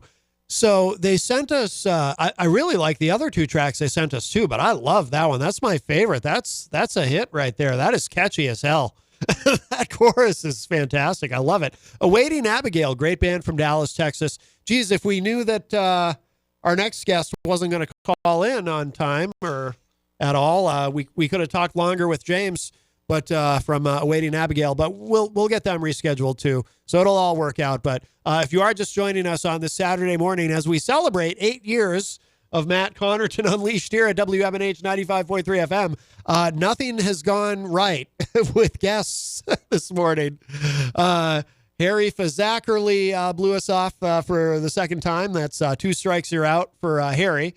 And then, again, James from Awating, Abigail, totally understandable. They just had a tech issue, and that's, he sent a very nice message, and we'll definitely get them rescheduled. So that happens. So we're not upset at all. I wouldn't have played that song if I was. No, I'm really looking forward to getting them back on the show, to getting them rescheduled. I want to have a long form discussion with them because I'm a big fan. All these bands that we've had from Texas are just really good. There's a lot of great music coming out of Texas. But then we're supposed to have John Poussette Dart was supposed to be calling us at 10:30 to promote his upcoming show at the Rex Theater. And I don't know, maybe the show's already sold out. So he said, never mind. I don't know what happened. No, there might be a good reason too. So I don't get upset. I just, because the worst thing, right, would be to get mad about it and then find out later that there was like some terrible emergency or something. And then you go, oh, I got you. I got it. Okay. Now I feel bad for getting upset. So I never get upset. We just roll with it. We go forward. But the nice thing about doing a show like this is, we can always do other things. If something falls through, we talk about a lot of music industry topics on the show, or we can play a song. You can always just play a song, so there's nothing ever worth getting upset about. That's something I learned pretty quickly about doing a live radio show. There's nothing that can go wrong, unless you just get knocked off the air for some reason or something. But generally speaking, there's really not much that can go wrong that's just going to derail the entire show, because you can always pivot to something else. It's not a big deal. And even if the show does get completely derailed, is it the worst thing that's ever going to happen to you in your life? Probably not. So we have fun. We have a good time again. 8 years this week, officially 8 years that Matt Connarton Unleashed has been at WMNH 95.3 FM here in Manchester. And I continue to be so honored and privileged and proud to be associated with this amazing station and everyone who plays a part in making sure that I get to continue to do this every week. And and everybody, all the guests, even the ones who sometimes give us a little bit of a headache. I appreciate all of them and all of it. So honored. And of course, we've been here, like I said, we've been here for 8 years. I originally started, just a little bit of quick backstory. Matt Connarton Unleashed originally started as a podcast before the term podcast was even really in wide use back in 2011. And then, so we just did it as a strictly online streaming for quite a few years. And then in 2017, I had the opportunity to bring the show here to WMNH and been here ever since, and very, very happy about it. So kind of keeping an eye on my messages here. I just got a message from Jenny that our next guest is at the door. Our next guest is here in person and is at the door. So I'm going to go and let that individual into the station. I don't have to worry about them not making it because they're here. But I think what we're going to do is, because I like this band so much, I'm going to go ahead and I'm going to play one more track. They have 4 that are available. I'm going to play this track, People Pleaser, from our new friends from Dallas, Awating, Abigail, because I love that last song we played. I'm going to play that. We're going to give today, of course, one of the things that we've been doing as well is the American radio premiere of another great track. And I want to make sure that I have the only thing about pivoting is sometimes you get a little lost in what you're pivoting to and from. The great new track from Ryan Redwood, another fantastic artist from the UK. The song Tomorrow which I absolutely love. So today's the American radio premiere of that. That has not been heard on any American radio station prior to today.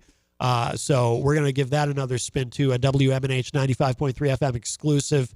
And maybe we'll play another one of those nameless band songs too that celebrates our 8-year anniversary. Actually, here's what we're going to do, because we have time to do all three of these things. I'm going to play that Awating Abigail track I was just talking about, People Pleaser. Then I'm going to play Breaking Waves by Nathan Hill, because Nathan Hill is in the chat room on Facebook, and he requested a Nathan Hill song. And Nathan was on the show recently, and absolutely fantastic.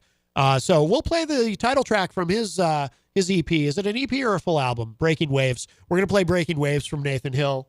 And then we're going to do, let's see. And then we'll do the Ryan Redwood song again. Someone's calling. Oh, they're gone. Someone was calling. Okay, never mind. Okay.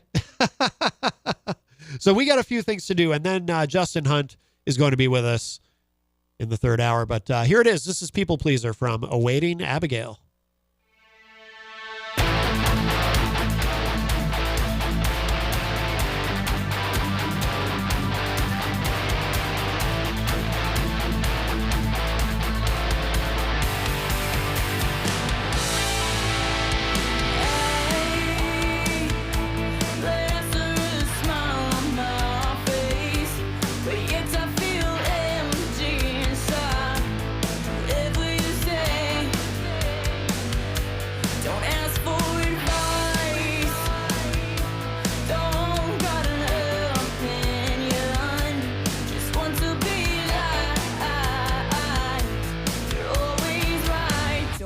To be criticized, people pleaser,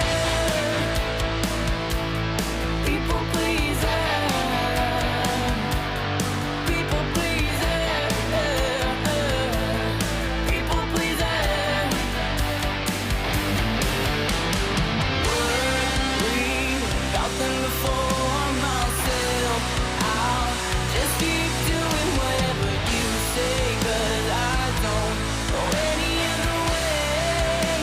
I know I should ask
I feel it rise. A storm brewing beneath our skies. Anger like the tide, it pulls and sways, drowning me with your restless waves.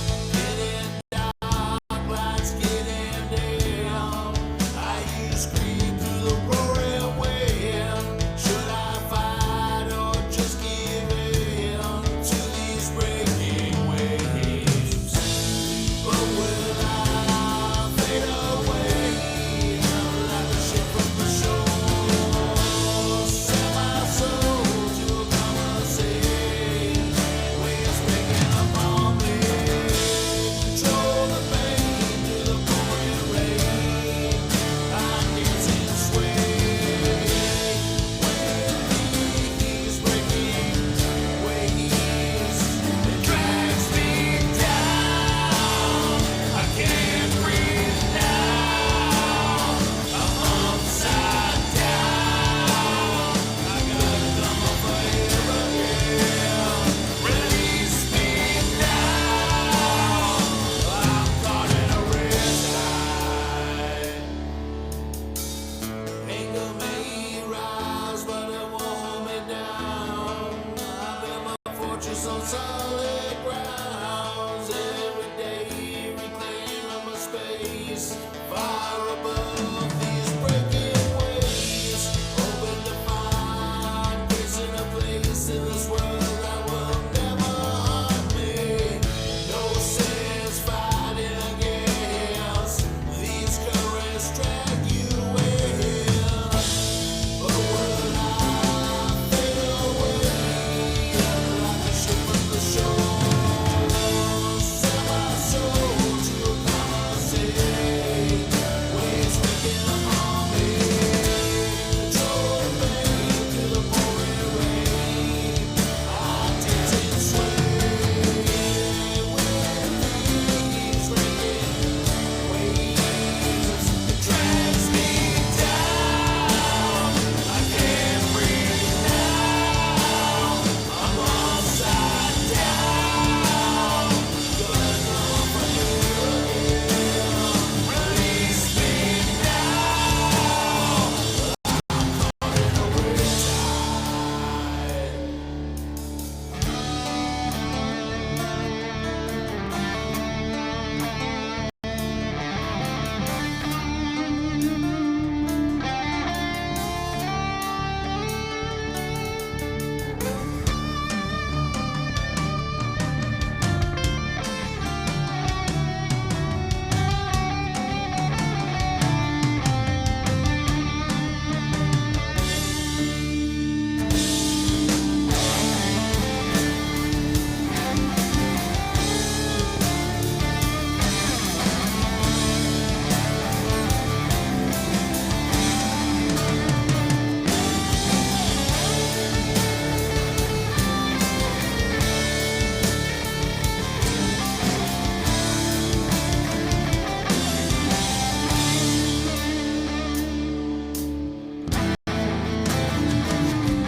Let's escape the weather, my dear, run away for the winter.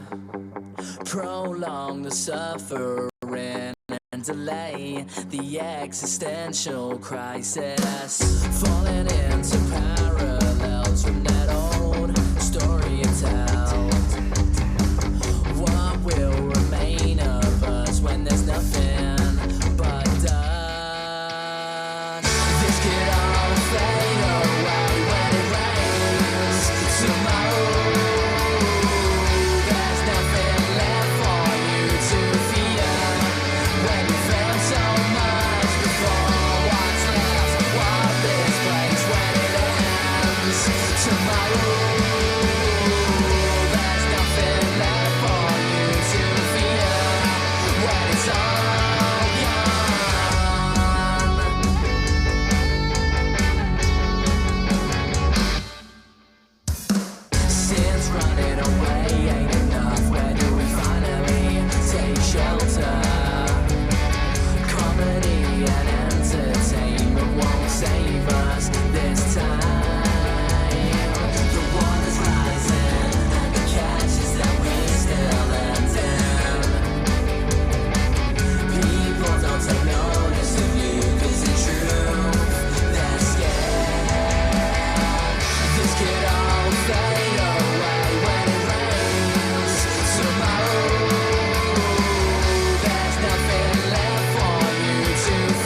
fade away when it rains tomorrow.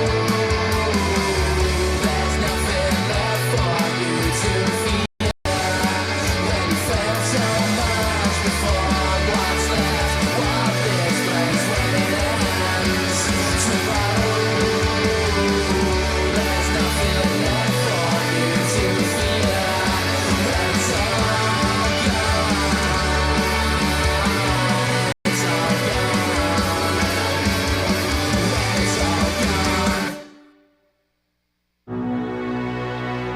In times of crisis, you need a law firm that stands by your side. With over 40 years of experience, Craig and Getsoulis is dedicated to fighting for your rights. As former state prosecutors, our attorneys have the knowledge and trial experience to provide an aggressive defense against any charge, from DUIs to homicides. If you've been injured, our compassionate team will assess your case and fight for the compensation you deserve. Serving all of New Hampshire, Craig and Getsoulis is here when you need us most. Visit craigatzulis.com for a free consultation. Craig and Getsoulis, your advocates, your allies. Bring your kitchen to life with Queen City Cabinetry, located at 87 Elm Street in the historic Sunbeam Mall in Manchester. Open Monday through Friday, 9 a.m. to 5:30 p.m. and Saturdays, 10 a.m. to 2 p.m. They can be reached at 603-222-2007 or on the web at queencitycabinetrynh.com. Come see the possibilities. Queen City Cabinetry, another proud sponsor of WMNH. Diz's Cafe is the place to put a smile on your face. Judy and the crew will take care of you. Bring your appetite and treat your taste buds right. Diz's Cafe is always a winning choice. Breakfast, lunch, or supper. Diz's Cafe at 860 Elm Street in downtown Manchester. Dine in, take out, or make a reservation. Call 603-606-2532. Eat, drink, and be happy.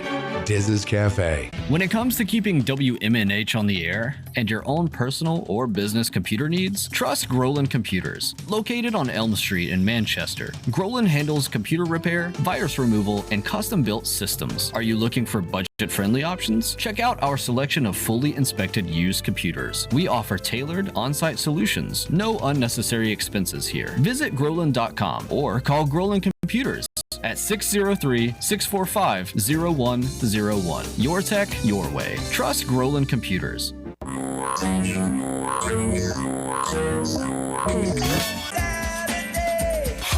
Midnight. 7 times out of 10, we listen to our music at night. Thus spawned the title of this program. Late Night Delight with DJ Midas, right here on WMNH Manchester. You wanna know why? Because I'm on the radio. Saturdays and Sunday nights, midnight to 4 a.m. This hour on WMNH is sponsored by CGI Business Solutions, located at 5 Dartmouth Drive in Auburn. They serve all your business needs, including employee benefits planning, corporate design and business administration, investments and wealth management, and customized business insurance solutions.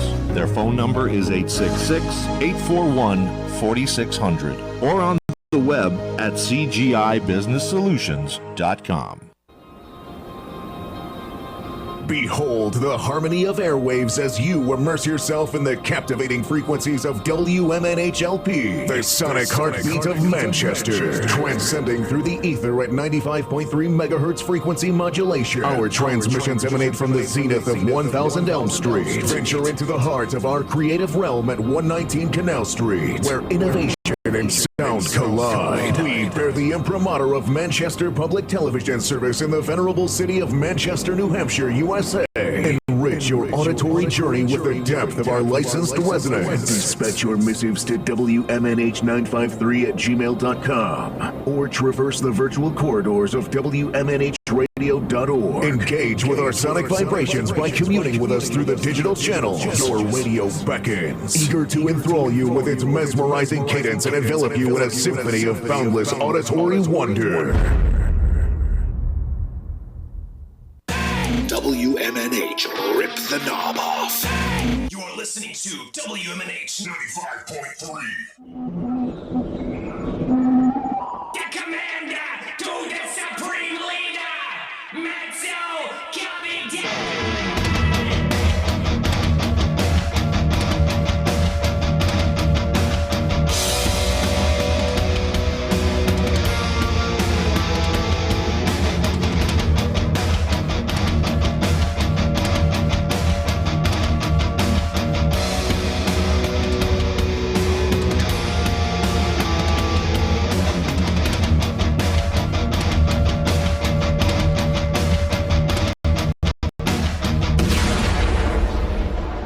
Welcome back, everybody, as we enter hour number 3, numero trace of Matt Connarton Unleashed, and we are live from the studios of WMNH 95.3 FM in glorious Manchester, New Hampshire. And, of course, you can stream the show online from anywhere. Go to my website, mattconnerton.com/live for all of your live streaming options, social media links, contact info, show archives, etc., etc. Today is Saturday, April 5, 2025. And by the way, we are celebrating 8 years of Matt Connarton Unleashed as of this week here at WMNH 95.3 FM. 8 years, gone in the blink of an eye. I'll tell you, it goes so quick.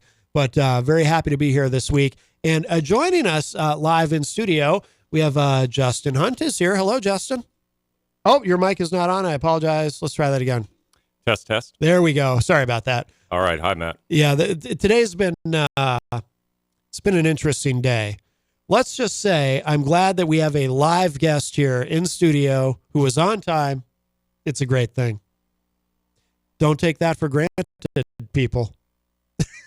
You know what's funny? No, I'm being a little funny about it, but we did. I was explaining off air how today has been like the most not smooth, shall we say, day for guests, which is funny because we had a string of shows going for a long time where every single week everybody was on time and it was great and no issues, nothing. And then all of a sudden, today has just been, I said something about a full moon and then you said something else I'd never even heard of. And I was like, oh, I don't know. But anyway, so it's wonderful to have you here. And we met through a mutual friend, Anthony Tone Payton. And, he occasionally, he's sent us a few people actually over the years, always very interesting. So, he recommended you. So that was enough for me to say, hey, let's get you on, because I know you've got a story to tell. I know you've been through some things. I don't know too much because, as you know, I like to not know too much going in because, I like to approach the conversation with curiosity. I think that's part of what helps me as an interviewer to do that. But tell us about yourself and we'll start there. Well, I'm originally from West Virginia. Moved up to New Hampshire back last April. Okay. And went through some very hard times towards the end of my stay in West Virginia. Although I miss it, I'm glad that I made the move up here. And basically went through what I'll get into on the show is my bout with homelessness and how when I moved up here, was able to achieve stability through staying in the same job. It put me back on my feet. I got a new support system around me because the old support system's all the way down there. And while I've stayed in contact with everyone that was, really helping me out and just people I was close to, it's been an interesting transition, and my life has become very different. And I've become very different because of the entire process. So what was it that brought you? So West Virginia, that's where you're from originally? Yep. So what brought you from there to here? I mean, do you like being cold in the winter or what? Well, the weather is something I've had to get used to, for sure, but it gets pretty cold down there too. Does it? Yeah. Oh yeah. Oh, for sure. Definitely gets more humid in the summer. That's what I've heard. Yeah. Yeah. I've never been there in the summertime. I've been in that area, but not in the summertime. Yeah. But yeah, it for I'm losing my train of thought. That's all right. For me, back to what I was saying. Basically, when I got up here, I basically immediately started looking for a job, and not just any job, but a good full-time job, something that I knew that that would take up most of my time, really. Yeah. And started doing basically a delivery work, and it thrust me into this mode where I had to come into work every day, and that was not something I was doing prior to this. Yeah, I was very unreliable for many years, spotty background as far as my career and stuff like and work, and I just made as many changes as I possibly could to become I don't want to say a true adult, but to mature as a person. Sure. And so after doing that, this job got me in really good physical condition. I quit a lot of vices that I had coming up here. Yeah. Nothing too bad, but just, just wasting my own time most of the time instead of spending it productively, getting myself established. And, Yeah. and so by doing that in less than a year, I was able to turn my life completely around. Wow. Got an apartment, got a new car, and I'm much happier. Yeah. It's very, very different. Yeah.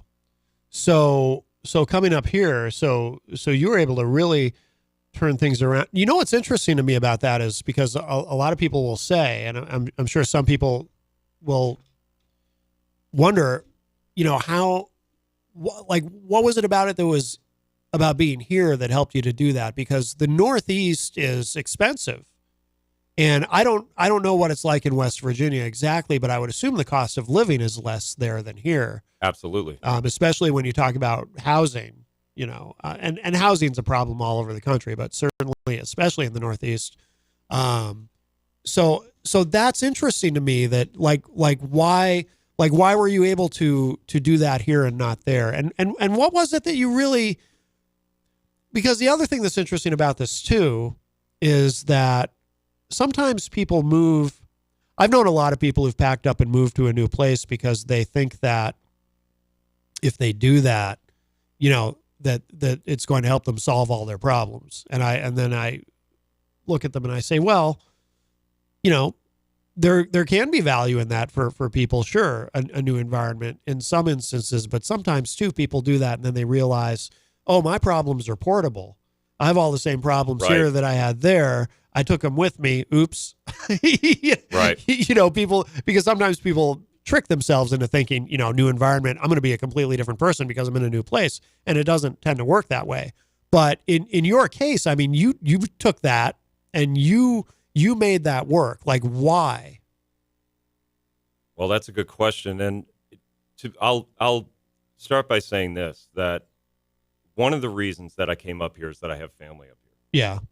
And I got to the point of I just got burnt out trying to do everything by myself. I knew that I could get to that place mentally and in life once I got myself established, but I really needed to lean on my family. Yeah. And so, I contacted my dad, who lives in New Hampshire. Okay.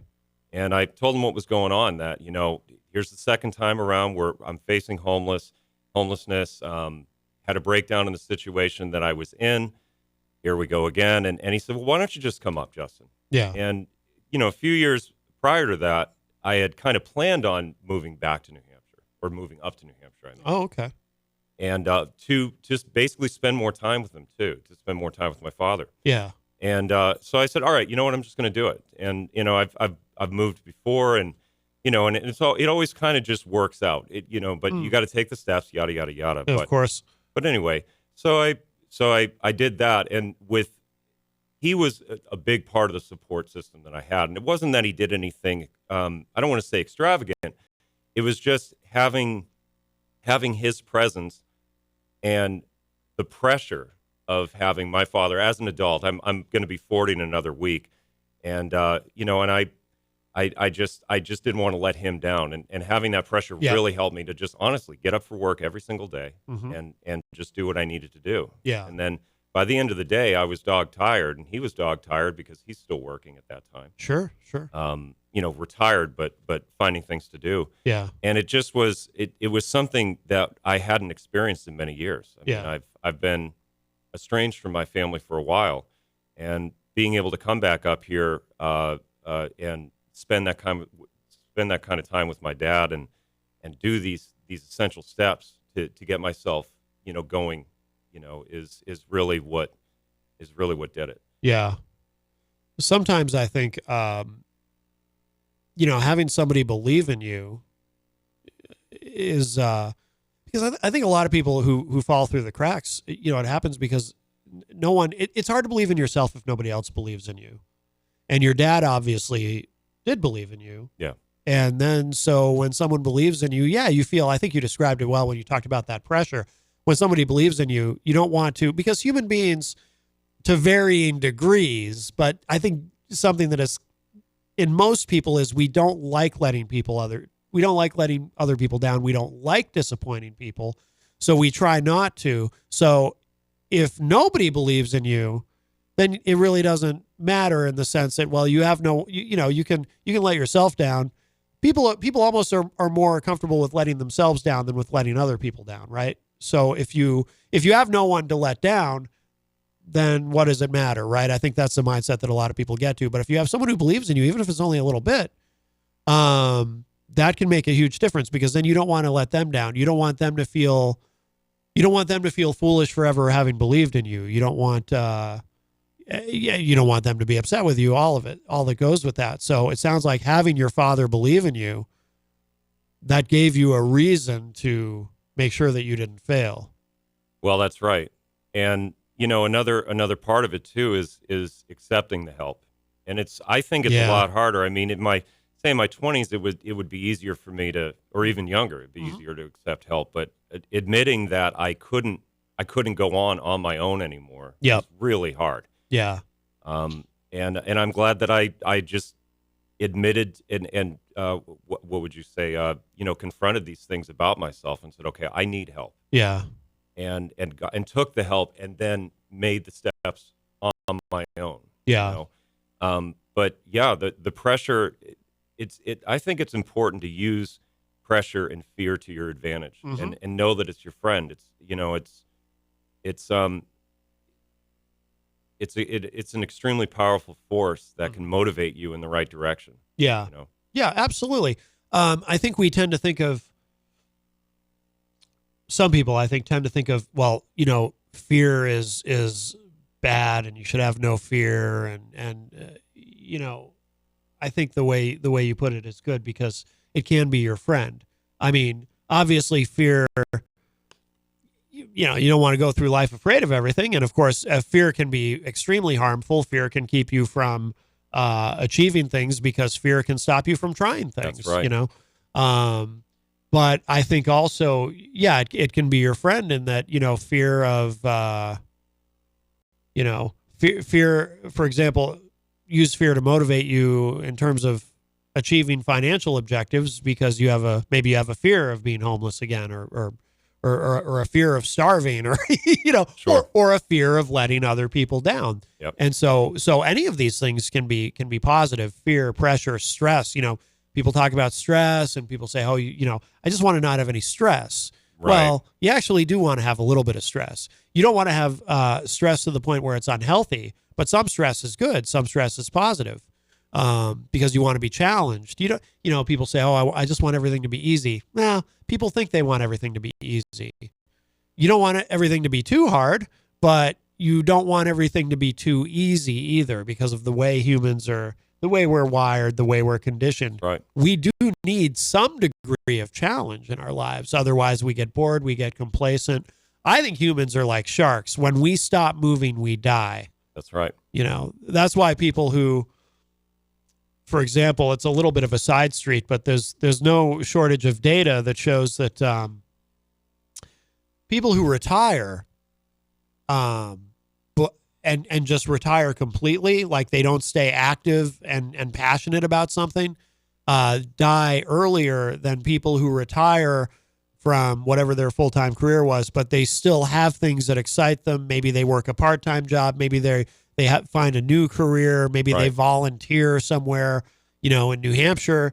A lot of people, because it doesn't pay money to be a state rep in New Hampshire. I think they get $100 stipend, but to serve in the New Hampshire state legislature, it's not a paying job like it is in most states. So, some people who retire, they run for office, but you have to have purpose. And so you have to have some degree of stress and pressure. And what you describe is using those things in a positive way to help you succeed. Ego is another great example. People say, well, ego is bad. You shouldn't have, too much ego. You can have unhealthy ego. You can have outsized ego where, you think you're better and smarter than everybody, or you can have an unhealthfully small ego where you have low self-esteem. Those are both bad. But having some degree of ego will help you to succeed in life because, you got to believe in yourself, right? That's right. Yeah. So I think what you've described are examples where you can take those things that people think are negative, like stress and ego and all of it, but those can be your friend and you can use those in healthy ways. Yes. Well, and this brings me to another point that the first time that year that I became homeless, I was basically sleeping out of my car at the skate park, basically. Yeah. I spent a lot of my time there, and I can get into that later about skating a long time and all that. Yeah. And I wrote on the top of the vinyl that there's no bell coming to save you. Nobody is coming to help you. Okay. And I was in this really interesting moment that I'll never forget in my life, that I was just completely isolated by myself, no one to call, no one, it was just me alone in this situation. Yeah. And luckily I took that as a good moment. I didn't let it defeat me. I didn't do anything poorly drastic. Yeah. I think that for me personally, when I was dealing with being homeless, and this doesn't speak for everybody, but for me, what I learned in these moments of frustration and just being devastated by where I was at is just to keep pushing forward. You have to keep moving forward and use that pressure to fuel you. Yeah. You've got to have some kind of dream that's bigger than just the basics. It's almost like people have their 1-year plan and they have their 3 to 5 year plan. Right. And for me to equate that to what I'm talking about, it's that you have the bare minimum stuff, get stable, get out of your, I was like living out of my car at the time. So get out of living in your car. And then where do you really want to go? What would get you to a position where you would never be in this situation again? Right. Whether you have a strong support system or whatever around you. Yeah. And how do you achieve that? And then just start kind of making the strides forward in both those directions. Yeah. Use your time wisely and keep yourself busy in that way. That was how I philosophized about it, I guess. Now, how did you end up in that situation to begin with? What led to that? Well, years back, I had a lot of mental health issues that kept me in and out of jobs. Yeah. And I was, like I said, I was very unreliable. Now I was an easy person to get along with at work, but it was very challenging for me to get myself to go to work every day. Yeah. So that was a big thing. And, I would have stints where, for a week I wouldn't be able to go to work. I wouldn't be able to leave my apartment, and it was it depression? It was more than that. Okay. It was more than that. And it was debilitating in that way where I had to, at that time, that was my biggest struggle, is my mental health issues. Yeah. And I've made, great strides over the years through different resources, different help, but a lot of it has been self-help that I've done to be able to just do the bare minimum of get out of bed, blah, blah, blah, blah, blah, and all that. But that's what I was dealing with back then. Okay. Oh, by the way, Jenny made a great comment in the chat. She said, fear can be the birthplace of courage. Yeah. Oh, absolutely. Absolutely. I agree. And B. Pinard is in there too, by the way. Hello, B. She says, good morning, everyone. So it was more than depression. The reason I ask about the depression is because I can relate to some of what you were describing when it's difficult, like, what you have to do, but it's difficult to do it.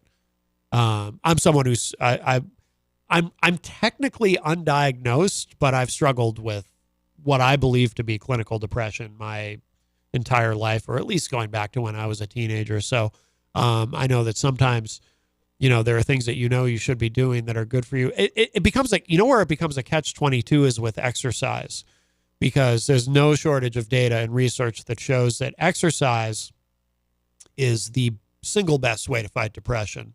Even better than any pill you can take. And I'm not anti-medication. I'm not medicated myself, but I think medication is valuable for a lot of people. But exercise is the number one thing. But where it becomes a catch-22 is that thing that is going to help you to feel better, to get up and go for a run or go for a walk or whatever it is. it's hard to find the motivation to do that one thing when Right. you're so depressed that you don't feel like doing anything. And it almost feels like you're just stuck, just completely stuck. Right. Yeah. Well, no, Ed, you're right about that. You're right about that. And I'm not anti-medication either. Yeah. I've been on and off medication at different points in my life. And sometimes it's helpful, sometimes it backfires. Sometimes you have to figure out what the right combination is for you, depending on what kind of concerns you have, or health issues you're dealing with. And and that's why it's hard to stay on medications for a lot of people, because they don't want to deal with the side effects, and they don't want to deal with the conjunctions of the medications working against each other sometimes. Yeah.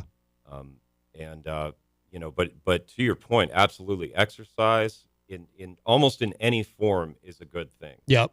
For people that are high tempered, combat sports are great. For me, it's been skateboarding. I've been skateboarding for probably over 25 years, I think. About no now. kidding. Yeah. I just will not. I can't quit it. Even though my body kind of wants me to stop at this point. I just don't. I love it so much. Yeah. And I've seen it change so many lives, including mine.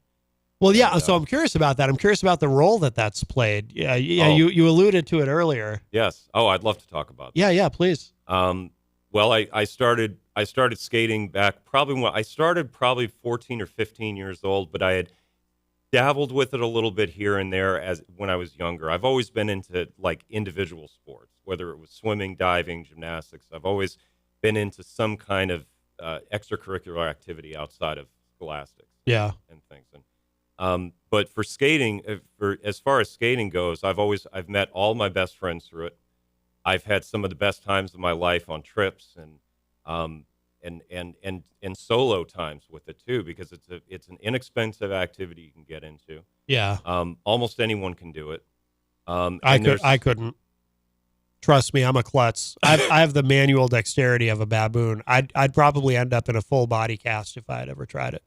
Oh, well, it does happen where somebody that deals with the uncoordinated nature of themselves tries to drop in on a quarter pipe or something and just breaks their arm right out of the gate. Never happened to me. Never happened to me. I fully understand and embrace my limitations. No, but I know what you're saying though. Like, there's a low barrier of entry for anybody can buy. I don't know how much a skateboard even costs, but I'm sure you can get a cheap one kind of entry level, right, to get started. Yeah. Oh, absolutely. And I mean, and that's kind of it has gotten definitely more expensive, especially in the last 5 years. It's just the nature of the market. Absolutely. Yeah. But outside of that, really, if you want to be safe and get pads, especially if you're a kid, or you're a good parent, you want to make sure your kid's protected. Yeah. Get them everything from wrist guards to a helmet. Get them full pads. Yeah. And don't let them. Nobody's really going to bully anybody at the skate park anymore. It's not like the 1990s where it was, lame to wear pads. Yeah. Now it's whatever. It's an opinionated issue, but for me, I don't mind it. I'd rather. Yeah. I believe in skating safe. I believe in skating later into your. There's guys that are way older than me that are still skating on a professional level. Really? Yeah. That not just the big names, but no kidding. The underground guys. Oh wow. And so. But anyway, back to what I was saying. So I started when I was younger, and it's just stayed with me over the years. It stayed with me through many moves, not all over the East Coast, but different parts of the East Coast. And it's been interesting the different people I've met and how skating is different in certain places. Some places it's more accessible. There's more parks, like in Maryland. Yeah. As opposed to here, but up here, people are really fighting for new parks to be developed. Yeah. And it's an uphill battle in a lot of ways. But and we need indoor parks, I assume, right? Because otherwise, for 2 or 3 months out of the year, you're kind of screwed. Absolutely. Yeah. And I mean that could be as simple as converting an old warehouse that's not being used into a park. Yeah. You gotta. I won't go too much into it because there's a lot of logistics with it and insurance and sorts of things, but. Yeah. But yeah, ideally, indoor facilities would be great. Yeah. In the Northeast. Yeah. No doubt. So how old were you when you started that skateboarding? 14 or 15. Okay. I would say. And what got you into it? What was it? Something where a lot of your peers were doing it, and it was. Well, I had moved to a new town. Yeah. And I didn't have any friends. Moved away and from where I was living at, and I was doing something different at the time. And the local kids were, or not kids, but the local peers there were all skateboarding. Yeah. So I checked it out and I really liked it. And that would have been around 98 that would have been around 99. And at that time, that's when Tony Hawk landed the 900 in the X Games, and it was this huge deal. And it was on Sports Center, and I mean, it was a highly visible moment in skateboarding history. And when I saw that, it wasn't the trick that got me interested in skateboarding and just like the gravity of the moment, but it was watching all of the other professional skateboarders at that best trick contest around Tony Hawk. Everything stopped. Yeah. Everyone stopped skating. The contest had basically ended. Yeah. And everybody was just giving him as much support as possible so that he could get this done. Okay. And he did. Yeah. And it really was because of the crowd's enthusiasm, the host, Sal Masekela, and everybody and all the skateboarders around him, being in his corner. And that was something I wanted to be a part of. That's what turned me on to skating. Interesting. Yep. Okay. So yeah, that's very positive. Is he he's got to be, right, the most famous skateboarder? He's definitely the most well-known. I know, because I see him on, I never got into skateboarding, but he's ubiquitous in that, he's on the cover of video games and magazines, and even today, I mean, and I think he also does a podcast with another famous, is it Jason Ellis? Jason Ellis. Okay. It's called Hawk versus Wolf. Okay. We'll do an unscheduled plug for that. Yeah. I've seen that on YouTube. Yep. So I'm a little bit familiar with that. Are there other names I might know who are really mainstream? I feel like Tony Hawk is there's a freestyle skateboarder that transitioned into street skating that's very famous. His name's Rodney Mullen. He's done a TED Talk. I think a couple of TED Talks. That name's familiar. Okay. He's a really interesting person. Yeah. Very, very smart. Really? Yeah. Oh, definitely. Yeah. Oh, yeah.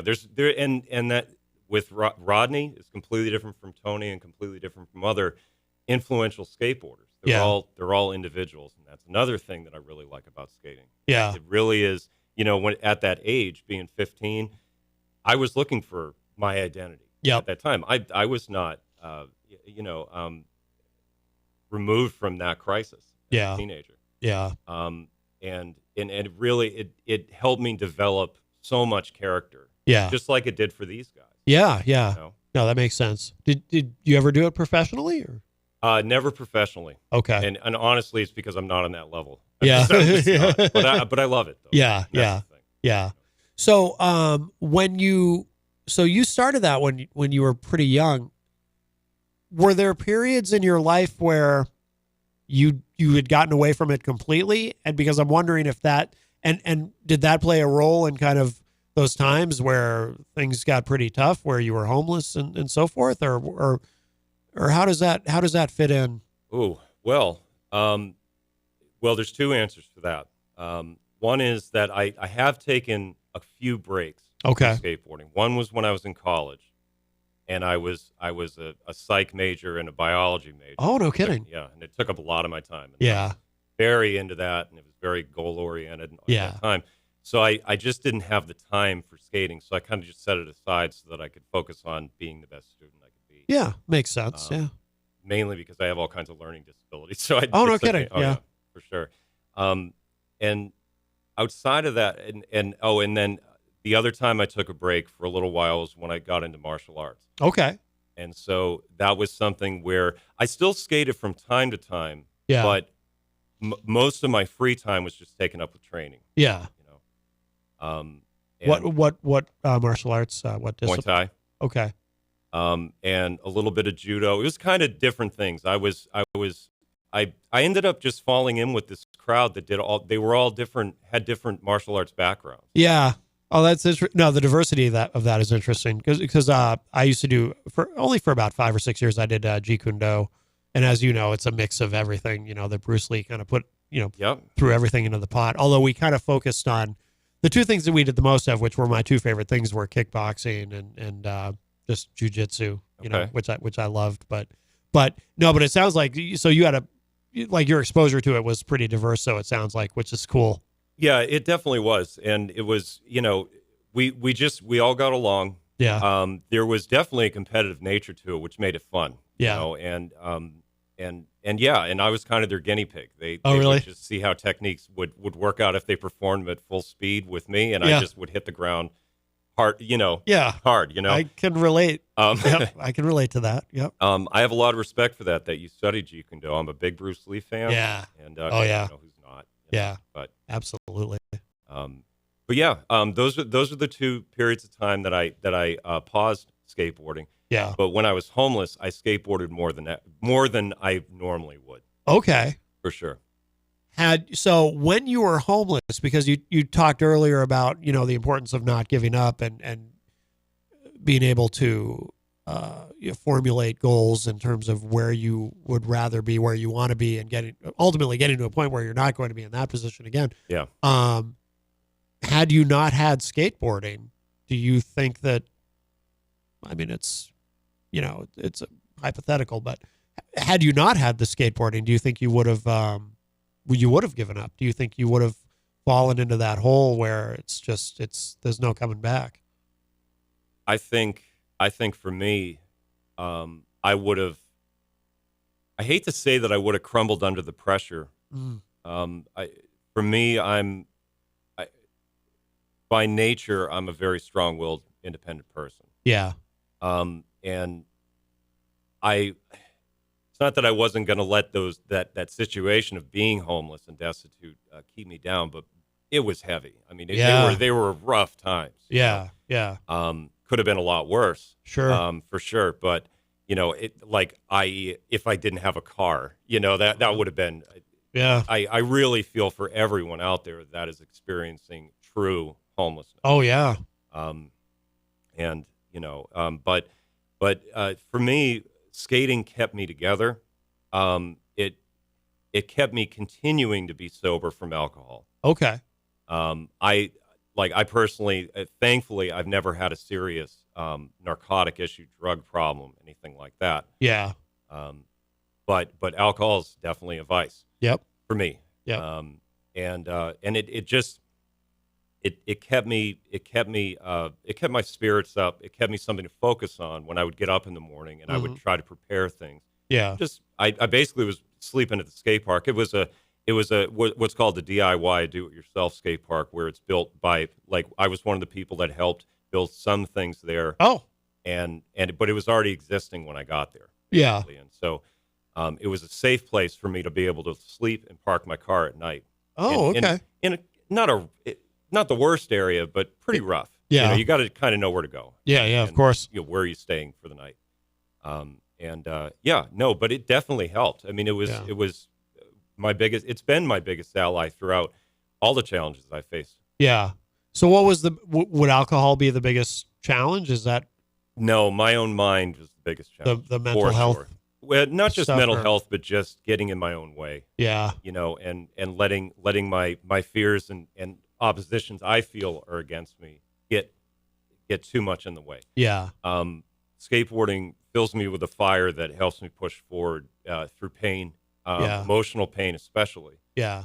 And all the physical lessons that you get taught through skating, and you've actually hit on quite a few in this broadcast, and is one of the main things is that when you fall, get back up. Yeah. That's one of the biggest. That's lessons. true. That's interesting you say that, because people say that as a cliche, right? It's an expression, but I guess skateboarding teaches you that quite literally. Yep. When you fall, you get back up, or anything where you get, or I don't know, bull riding or anything where you fall and you have to literally get back up, and you learn to get back up, no matter how painful it is, no matter how hard the fall was, you learn, you get back up. And that's, I wouldn't have thought of that until you said that, but that's very interesting.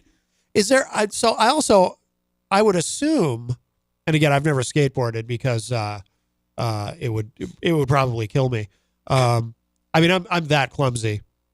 It hurt myself the other day just putting away my clothes in a dresser drawer. I'm sorry to laugh. No, it's okay to laugh. It is hilarious. But what's funny is it's not even me trying to be funny though. This literally happened. Like I'm putting clothes clean clothes in a dresser drawer. I'm putting some shirts in the drawer, and I open the drawer with my right hand. I'm putting the clothes in with my left hand, and somehow in that instance, this is how clumsy I truly am. It didn't occur to me to pull my right hand back. To pull my left hand back out before shutting the drawer with my right hand. So I just shut the drawer on my own hand. I just hurt myself putting away clothes. That's how clumsy I am. Anyway, I think it's hereditary. I get it from my mother. She's a klutz. But so I don't do anything where I might get hurt because I will get. Although I never got hurt doing Jeet Kune Do. I was going to ask you about that. You know why though? I think I know.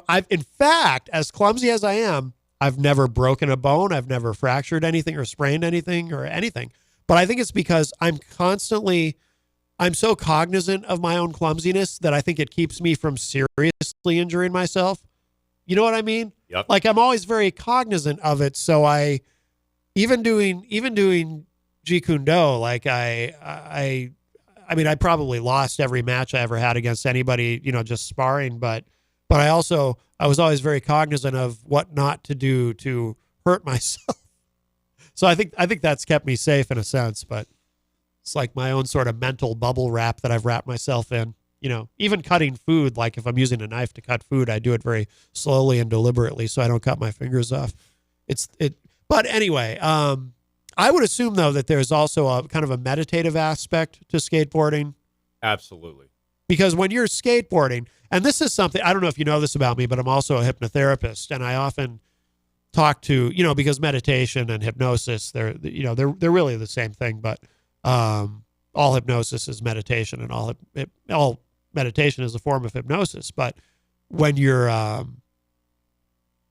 in a meditative state, you're taking yourself out of your present reality and you're going to wherever you're going in your mind. And an example that I like to give to people is when you're driving a car. Like Right. if you drive the same route to work every day, it's actually a state of hypnosis you put yourself in because as you're driving, you're not consciously thinking, okay, I need to stop here. I need to turn here. I need to accelerate here or brake here. You just do it because you're going 1,000 other places in your mind. Over the course of that drive, you're putting yourself in another place mentally. So I would assume that when you're skateboarding, you're probably not consciously thinking. In the beginning, I'm sure you are. But once you get good at it, you're probably not consciously thinking, okay, I need to do this. I need to do that. I need to move this way. I don't know the terminology because I'm not a skateboarder. But while your mind is probably going, you might be solving problems in your mind while you're skateboarding, right? You might be setting goals. You might be doing whatever it is you do mentally because you're not necessarily consciously thinking about the skateboarding itself. Yes. Well, absolutely. And you're, for me, like I've got a few tricks that I know very, very well. And my body automatically knows exactly what to do. I know where to put my feet. Muscle memory. Oh, yeah. totally. Yeah. Like how much pressure my toes are going to be on the board versus the other parts of my foot. Yeah. And it's so to that point, one question I have for you is do you think that the flow state and the meditative state are one and the same thing, or are they separate? I think it depends. I think it depends on what you're doing with the meditation. Because meditation is a broader thing than people realize. Like, for example, most people would not think of driving a car as a form of meditation. That's an interesting question, though. But I wouldn't say they're the same thing. For me, like the flow state it's hard for me to get into that. Yeah. When I skate because I'm an overthinker. Yeah. Right. Yeah. So I can relate to that. But I definitely it does happen. Yeah. It happens when I'm not thinking about it. Yeah. And then all of a sudden I'm like, wow, I'm really on today. Mm-hmm. And I will recognize it in other skateboarders. If I spend a lot of time, like the old group that I spent a lot of time with back in West Virginia, I would see these specific guys where I would know they were on point and they were in that state. Yeah. Yeah. And I bet you if you ask them, what are you thinking about? They're like, I'm not thinking about anything right now. They're just free as a bird. Right. But they don't realize it because you're never not thinking. But you've raised an interesting question though. Yeah, because people will tell you, see, something I can't do is, the types of meditation, of course, where you're supposed to clear your mind Right. of all thought and let everything go. Yep. I don't know how to do that. You know what I mean? Yep. But my theory is though that most people don't know how to do that, because even if you're sitting there thinking, I'm clearing my mind of all thoughts. Well, you're having a thought. You're thinking about clearing your mind. You know what I mean? Right. I don't know if that's even real. Now, anyone who does say transcendental meditation or anything will tell you that I'm wrong, but I don't know that that's real. Because I think, correct me if I'm wrong, but I think you're supposed to not attach yourself to thoughts coming in when you're trying to get into the meditation state, correct? Well, certain types of meditation, certainly. What I tell people, because for example, when I'm bringing somebody into a state of hypnosis and I'm giving them these, I'm telling them, you're very relaxed, and I'm telling them that, you feel like you're floating or whatever it is. Everybody's, I'll do different things for different people, but I do give them suggestions that you don't have any intrusive thoughts. You don't have any worries, any cares. Nothing is distracting you, not sounds, not thoughts, nothing. And you're able to just focus on the moment. But I also tell them, something I tell them before I even start the session is, if during the course of the session, if your mind starts to go other places, if you lose track of what I'm saying to you and your mind starts to go elsewhere, you start daydreaming or whatever, just go with it. Just let it happen. Okay. Because it's not about, at least the way I do it, and even, hypnosis specifically, there's different ways to do it, but I don't necessarily, because I don't want the client to think that, if they start to daydream, if they start to go elsewhere, if something else starts to come in, I don't want them to fight that too much, because if you start fighting it, well, then you're not relaxed. Right. So I tell them, just kind of go with it, because whatever happens, just go with it, and just know that even if you lose track of what I'm saying to you, your subconscious mind is still going to record all of it. Okay. Yeah. Okay. If that makes sense. I hope that made sense the way I said that. Like you've got me thinking about it in a way that I've never quite thought about before. So that's interesting. I appreciate that. Yeah. And I'm gonna maybe sidetrack the conversation a little bit. Yeah, that's fine. But we have time. What I wanted to say was that one of the ways that I was able to recover mentally a lot from a lot of anguish that I brought with me up here, and how I've gotten stable and all that, was doing this kind of delivery work that I'm going to go way back in the beginning of this conversation. Yeah. But I spent so much time on the road alone in between these deliveries, because I wasn't doing Amazon delivery. Yeah. I was doing pharmaceutical delivery. So it was like, 4 or 5 stops, that are sort of close to each other, then doing payroll. Yeah. So I would have these big windows of time where I'm just alone in the car. Yep. I could have music on, obviously, or whatever, but I spend so much time processing old stuff that I hadn't really thought about in a long time, and then current stuff that I brought with me that I really needed to deal with. Interesting. And if I didn't have that job, that was so incredibly challenging for me in the beginning, and it still continued to be challenging for me on a daily basis. Yeah. It was it was probably the best professional experience I've ever had, because it allowed me to heal. Spending that time alone was the best thing that could have happened. Yeah. Yep. Yeah, that's interesting, and that makes sense. Are you comfortable? So it sounds like you're someone who's comfortable with that, with being alone, because some people can't be alone, I honestly, prior to being here, I was never comfortable being alone. Really? No kidding. That led to a lot of relationship problems that I had, just being in and out of relationships, because I wasn't, I wasn't present. Yeah. Or I would just have drifting eyes. So, yeah. You know what I mean? Yep. I'm telling you, it's if there's a big piece of advice I could give somebody is to give, if you're dealing with not being able to be alone, force yourself to give yourself that time. Give yourself a lot of time to be alone. Yeah. Take time for yourself, and heal the wounds within. Yes. And that's it. And I mean, I'm not going to promise that you're going to achieve happiness through that, but you'll definitely have a clearer mind, and you'll be more open to the present, and you'll be more open to what you actually want out of life. Right. Yeah. absolutely. I think that's really good advice. So now how long have you been up here? It's been a while. Right? It's been almost exactly a year now. Not that long. Do you keep in touch with people back in West Virginia? Because I know sometimes people when they move and they really kind of turn things around, they want to leave the past, including relationships, behind. I mean, do you keep in touch with anybody, or have you kind of created some separation there? Well, I try to keep in touch as best I can. Yeah. And there are a couple of people that I'm still talking to, probably more now that I'm up here than I did speaking to them when I was there. Yeah. I've got a friend of mine that lives in Maryland that I talk to often.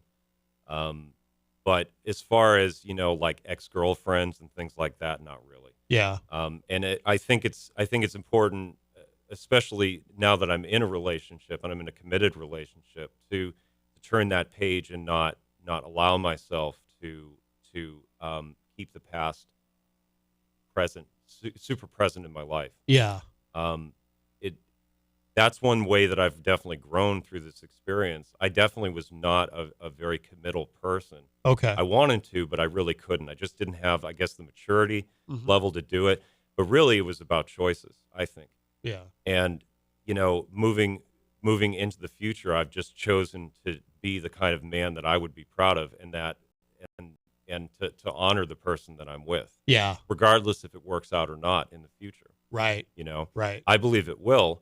But say it doesn't, I don't want to have any regrets leaving the relationship that I did something that I definitely could have been preventable. Sure. Sure. How do I say that? You're going to deal with attention from the opposite sex, whether you're a man or a woman, and you have to choose where you draw the line in the sand. You don't have to be rude about it and say, "Hey, I'm in a relationship." You don't have to be like that, but just be mature enough and have enough respect for your partner to not destroy what they're also trying to build with you. That's a good way of putting it. Absolutely. We're getting a little bit close to the top of the hour. So just a couple things I want to make sure we touch on. I mean, what are you doing now? Is there anything specific that you're doing now to make sure that you remain on this very positive path that you're on? I am focusing on a couple of things other than maintaining the employment that I do currently have. I'm doing volunteer work, and that's what I was curious about. I want to hear about that. Yeah. And I wasn't sure if I could say who it is. Oh, by all means. Oh, yeah. Oh, absolutely. Yeah. So I do volunteer work, and I encourage anybody to come down and support us and what we're doing at Manchester Police Athletics League. Okay. Excellent. I'm one of the coaches on Wednesday for skateboard class. It's genuinely an excellent experience for any ability level of kid that wants to come down. You just come in, sign a waiver, and you can come in, and there's quite a few of us in there as coaches that can help the little ones, or even somebody that's 15 or 16 that just wants a safe place to skate indoors. That's super nice. Yeah. Just come on in and support. And that's one of the things I'm doing. Okay. Excellent. Oh, that's fantastic. Yeah. And then outside of that, my dream right now, you can cut me off if you want to with this. But my dream is to be in the communications industry here in New Hampshire. Oh yeah. Yeah. So that could either be at a television station or at a radio station. Yeah. And so over the next few months, I'm going to try to find the right place to either do internship shadow work. And I'd like to just get my foot in the door. Yeah. With that. That's honestly what I would like to do moving forward for my life. You've got a good, I'm sure others have told you this too. You've got a good voice you've got a good deep voice. If you were to do like something in radio or voiceover work or anything like that, or a podcast or anything, I envy your voice. I wish I had a deeper voice. My dad has like I sound like my dad, but he has a deeper voice than I do. But I think I got stuck with my mother's nose, and I think it makes me more nasally than I'd like to be. It's getting deeper as I get older. It's one of the few things good about getting older, I guess, is my voice is getting deeper. I listen to stuff from 10 years ago and I sound more like this, but no, but I think that's great. And, I think, if I can offer any advice, or anything, we can talk after, but, no, I think that's a great thing to pursue. And I think you've got a lot to say that I think can help other people, so I really encourage that too, because I think a lot of what you've said here is relatable. I think it's something that, especially, homelessness as the cost of housing in this country just keeps going up. And we've seen since, post-pandemic rates of homelessness increase everywhere, in some areas more than others. But I think there's a lot of people out there struggling. And I think you have, I think you have a great message. And I think also, not only a great message, but there's some real substance there in terms of ways to, like skateboarding or anything physical that helps you in so many ways get out of that mental state that you might be in, or help you to figure out how to solve problems, or quite literally the getting up when you fall down. Yeah. Well, and getting your aggression out too, and that too, especially when you're younger. Absolutely. Absolutely. And doing something positive with all that. So, absolutely. Yeah. So I would definitely encourage that. And do you have any, we are running short on time, but any just quick advice for people who are struggling, who are looking for a way out? Well, or a way forward? The best thing to do is, I guess my best advice is to believe in yourself, no matter what situation you're in, no matter how bad things look. They are going to be better on the other side of it. Yeah. Get up every day and make just a baby step in the right direction. Yep. From wherever you're at. Accept help if it's offered. Don't just turn it down. Don't be too proud, no matter what your situation is. Not just the most destitute of us, but people like me I was still getting up and going to work, but I was living out of my car and no one knew. Yeah. And some of my friends found out and they're like, okay, we're going to let you crash on the couch tonight. Yep.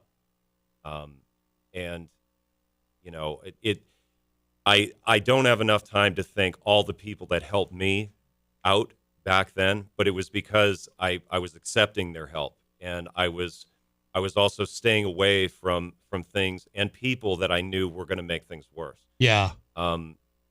There's so much more that you and I did not cover about this, and we got a little off track on some things, but I really enjoyed this experience. I've never done anything like this before. Oh. Never been on air. Oh, no kidding. Okay. Thank you so much for giving me the opportunity, man. Happy anniversary to your show. Oh, thank you, Justin, and thank you for joining us, and thank you to Tone for connecting us. But yeah, no, yes. I appreciate you being here. This has been very interesting, and hopefully it helps somebody too. That's what I hope. Yeah. Just stay positive out there, folks, and be good to each other, help each other. You never know how much of a blessing you can be in someone's life. Anybody can be. Yeah, absolutely. Well said. Justin Hunt, thank you so much. And if you missed any part of today's show, it will be up in just a little bit at WMNHradio.org and at my website, MattConnarton.com. And thank you, everybody who joined us today. And again, thank you to everybody who helps make this possible. It's been 8 years, and here's to 8 more. And we'll leave you with a little bit of this, another one of these celebration songs for our 8-year anniversary. And Justin, thank you again. And I'm sure we'll do this again in the future. And that's it for me for now. Talk to y'all a little bit later. Bye, everybody. Bye.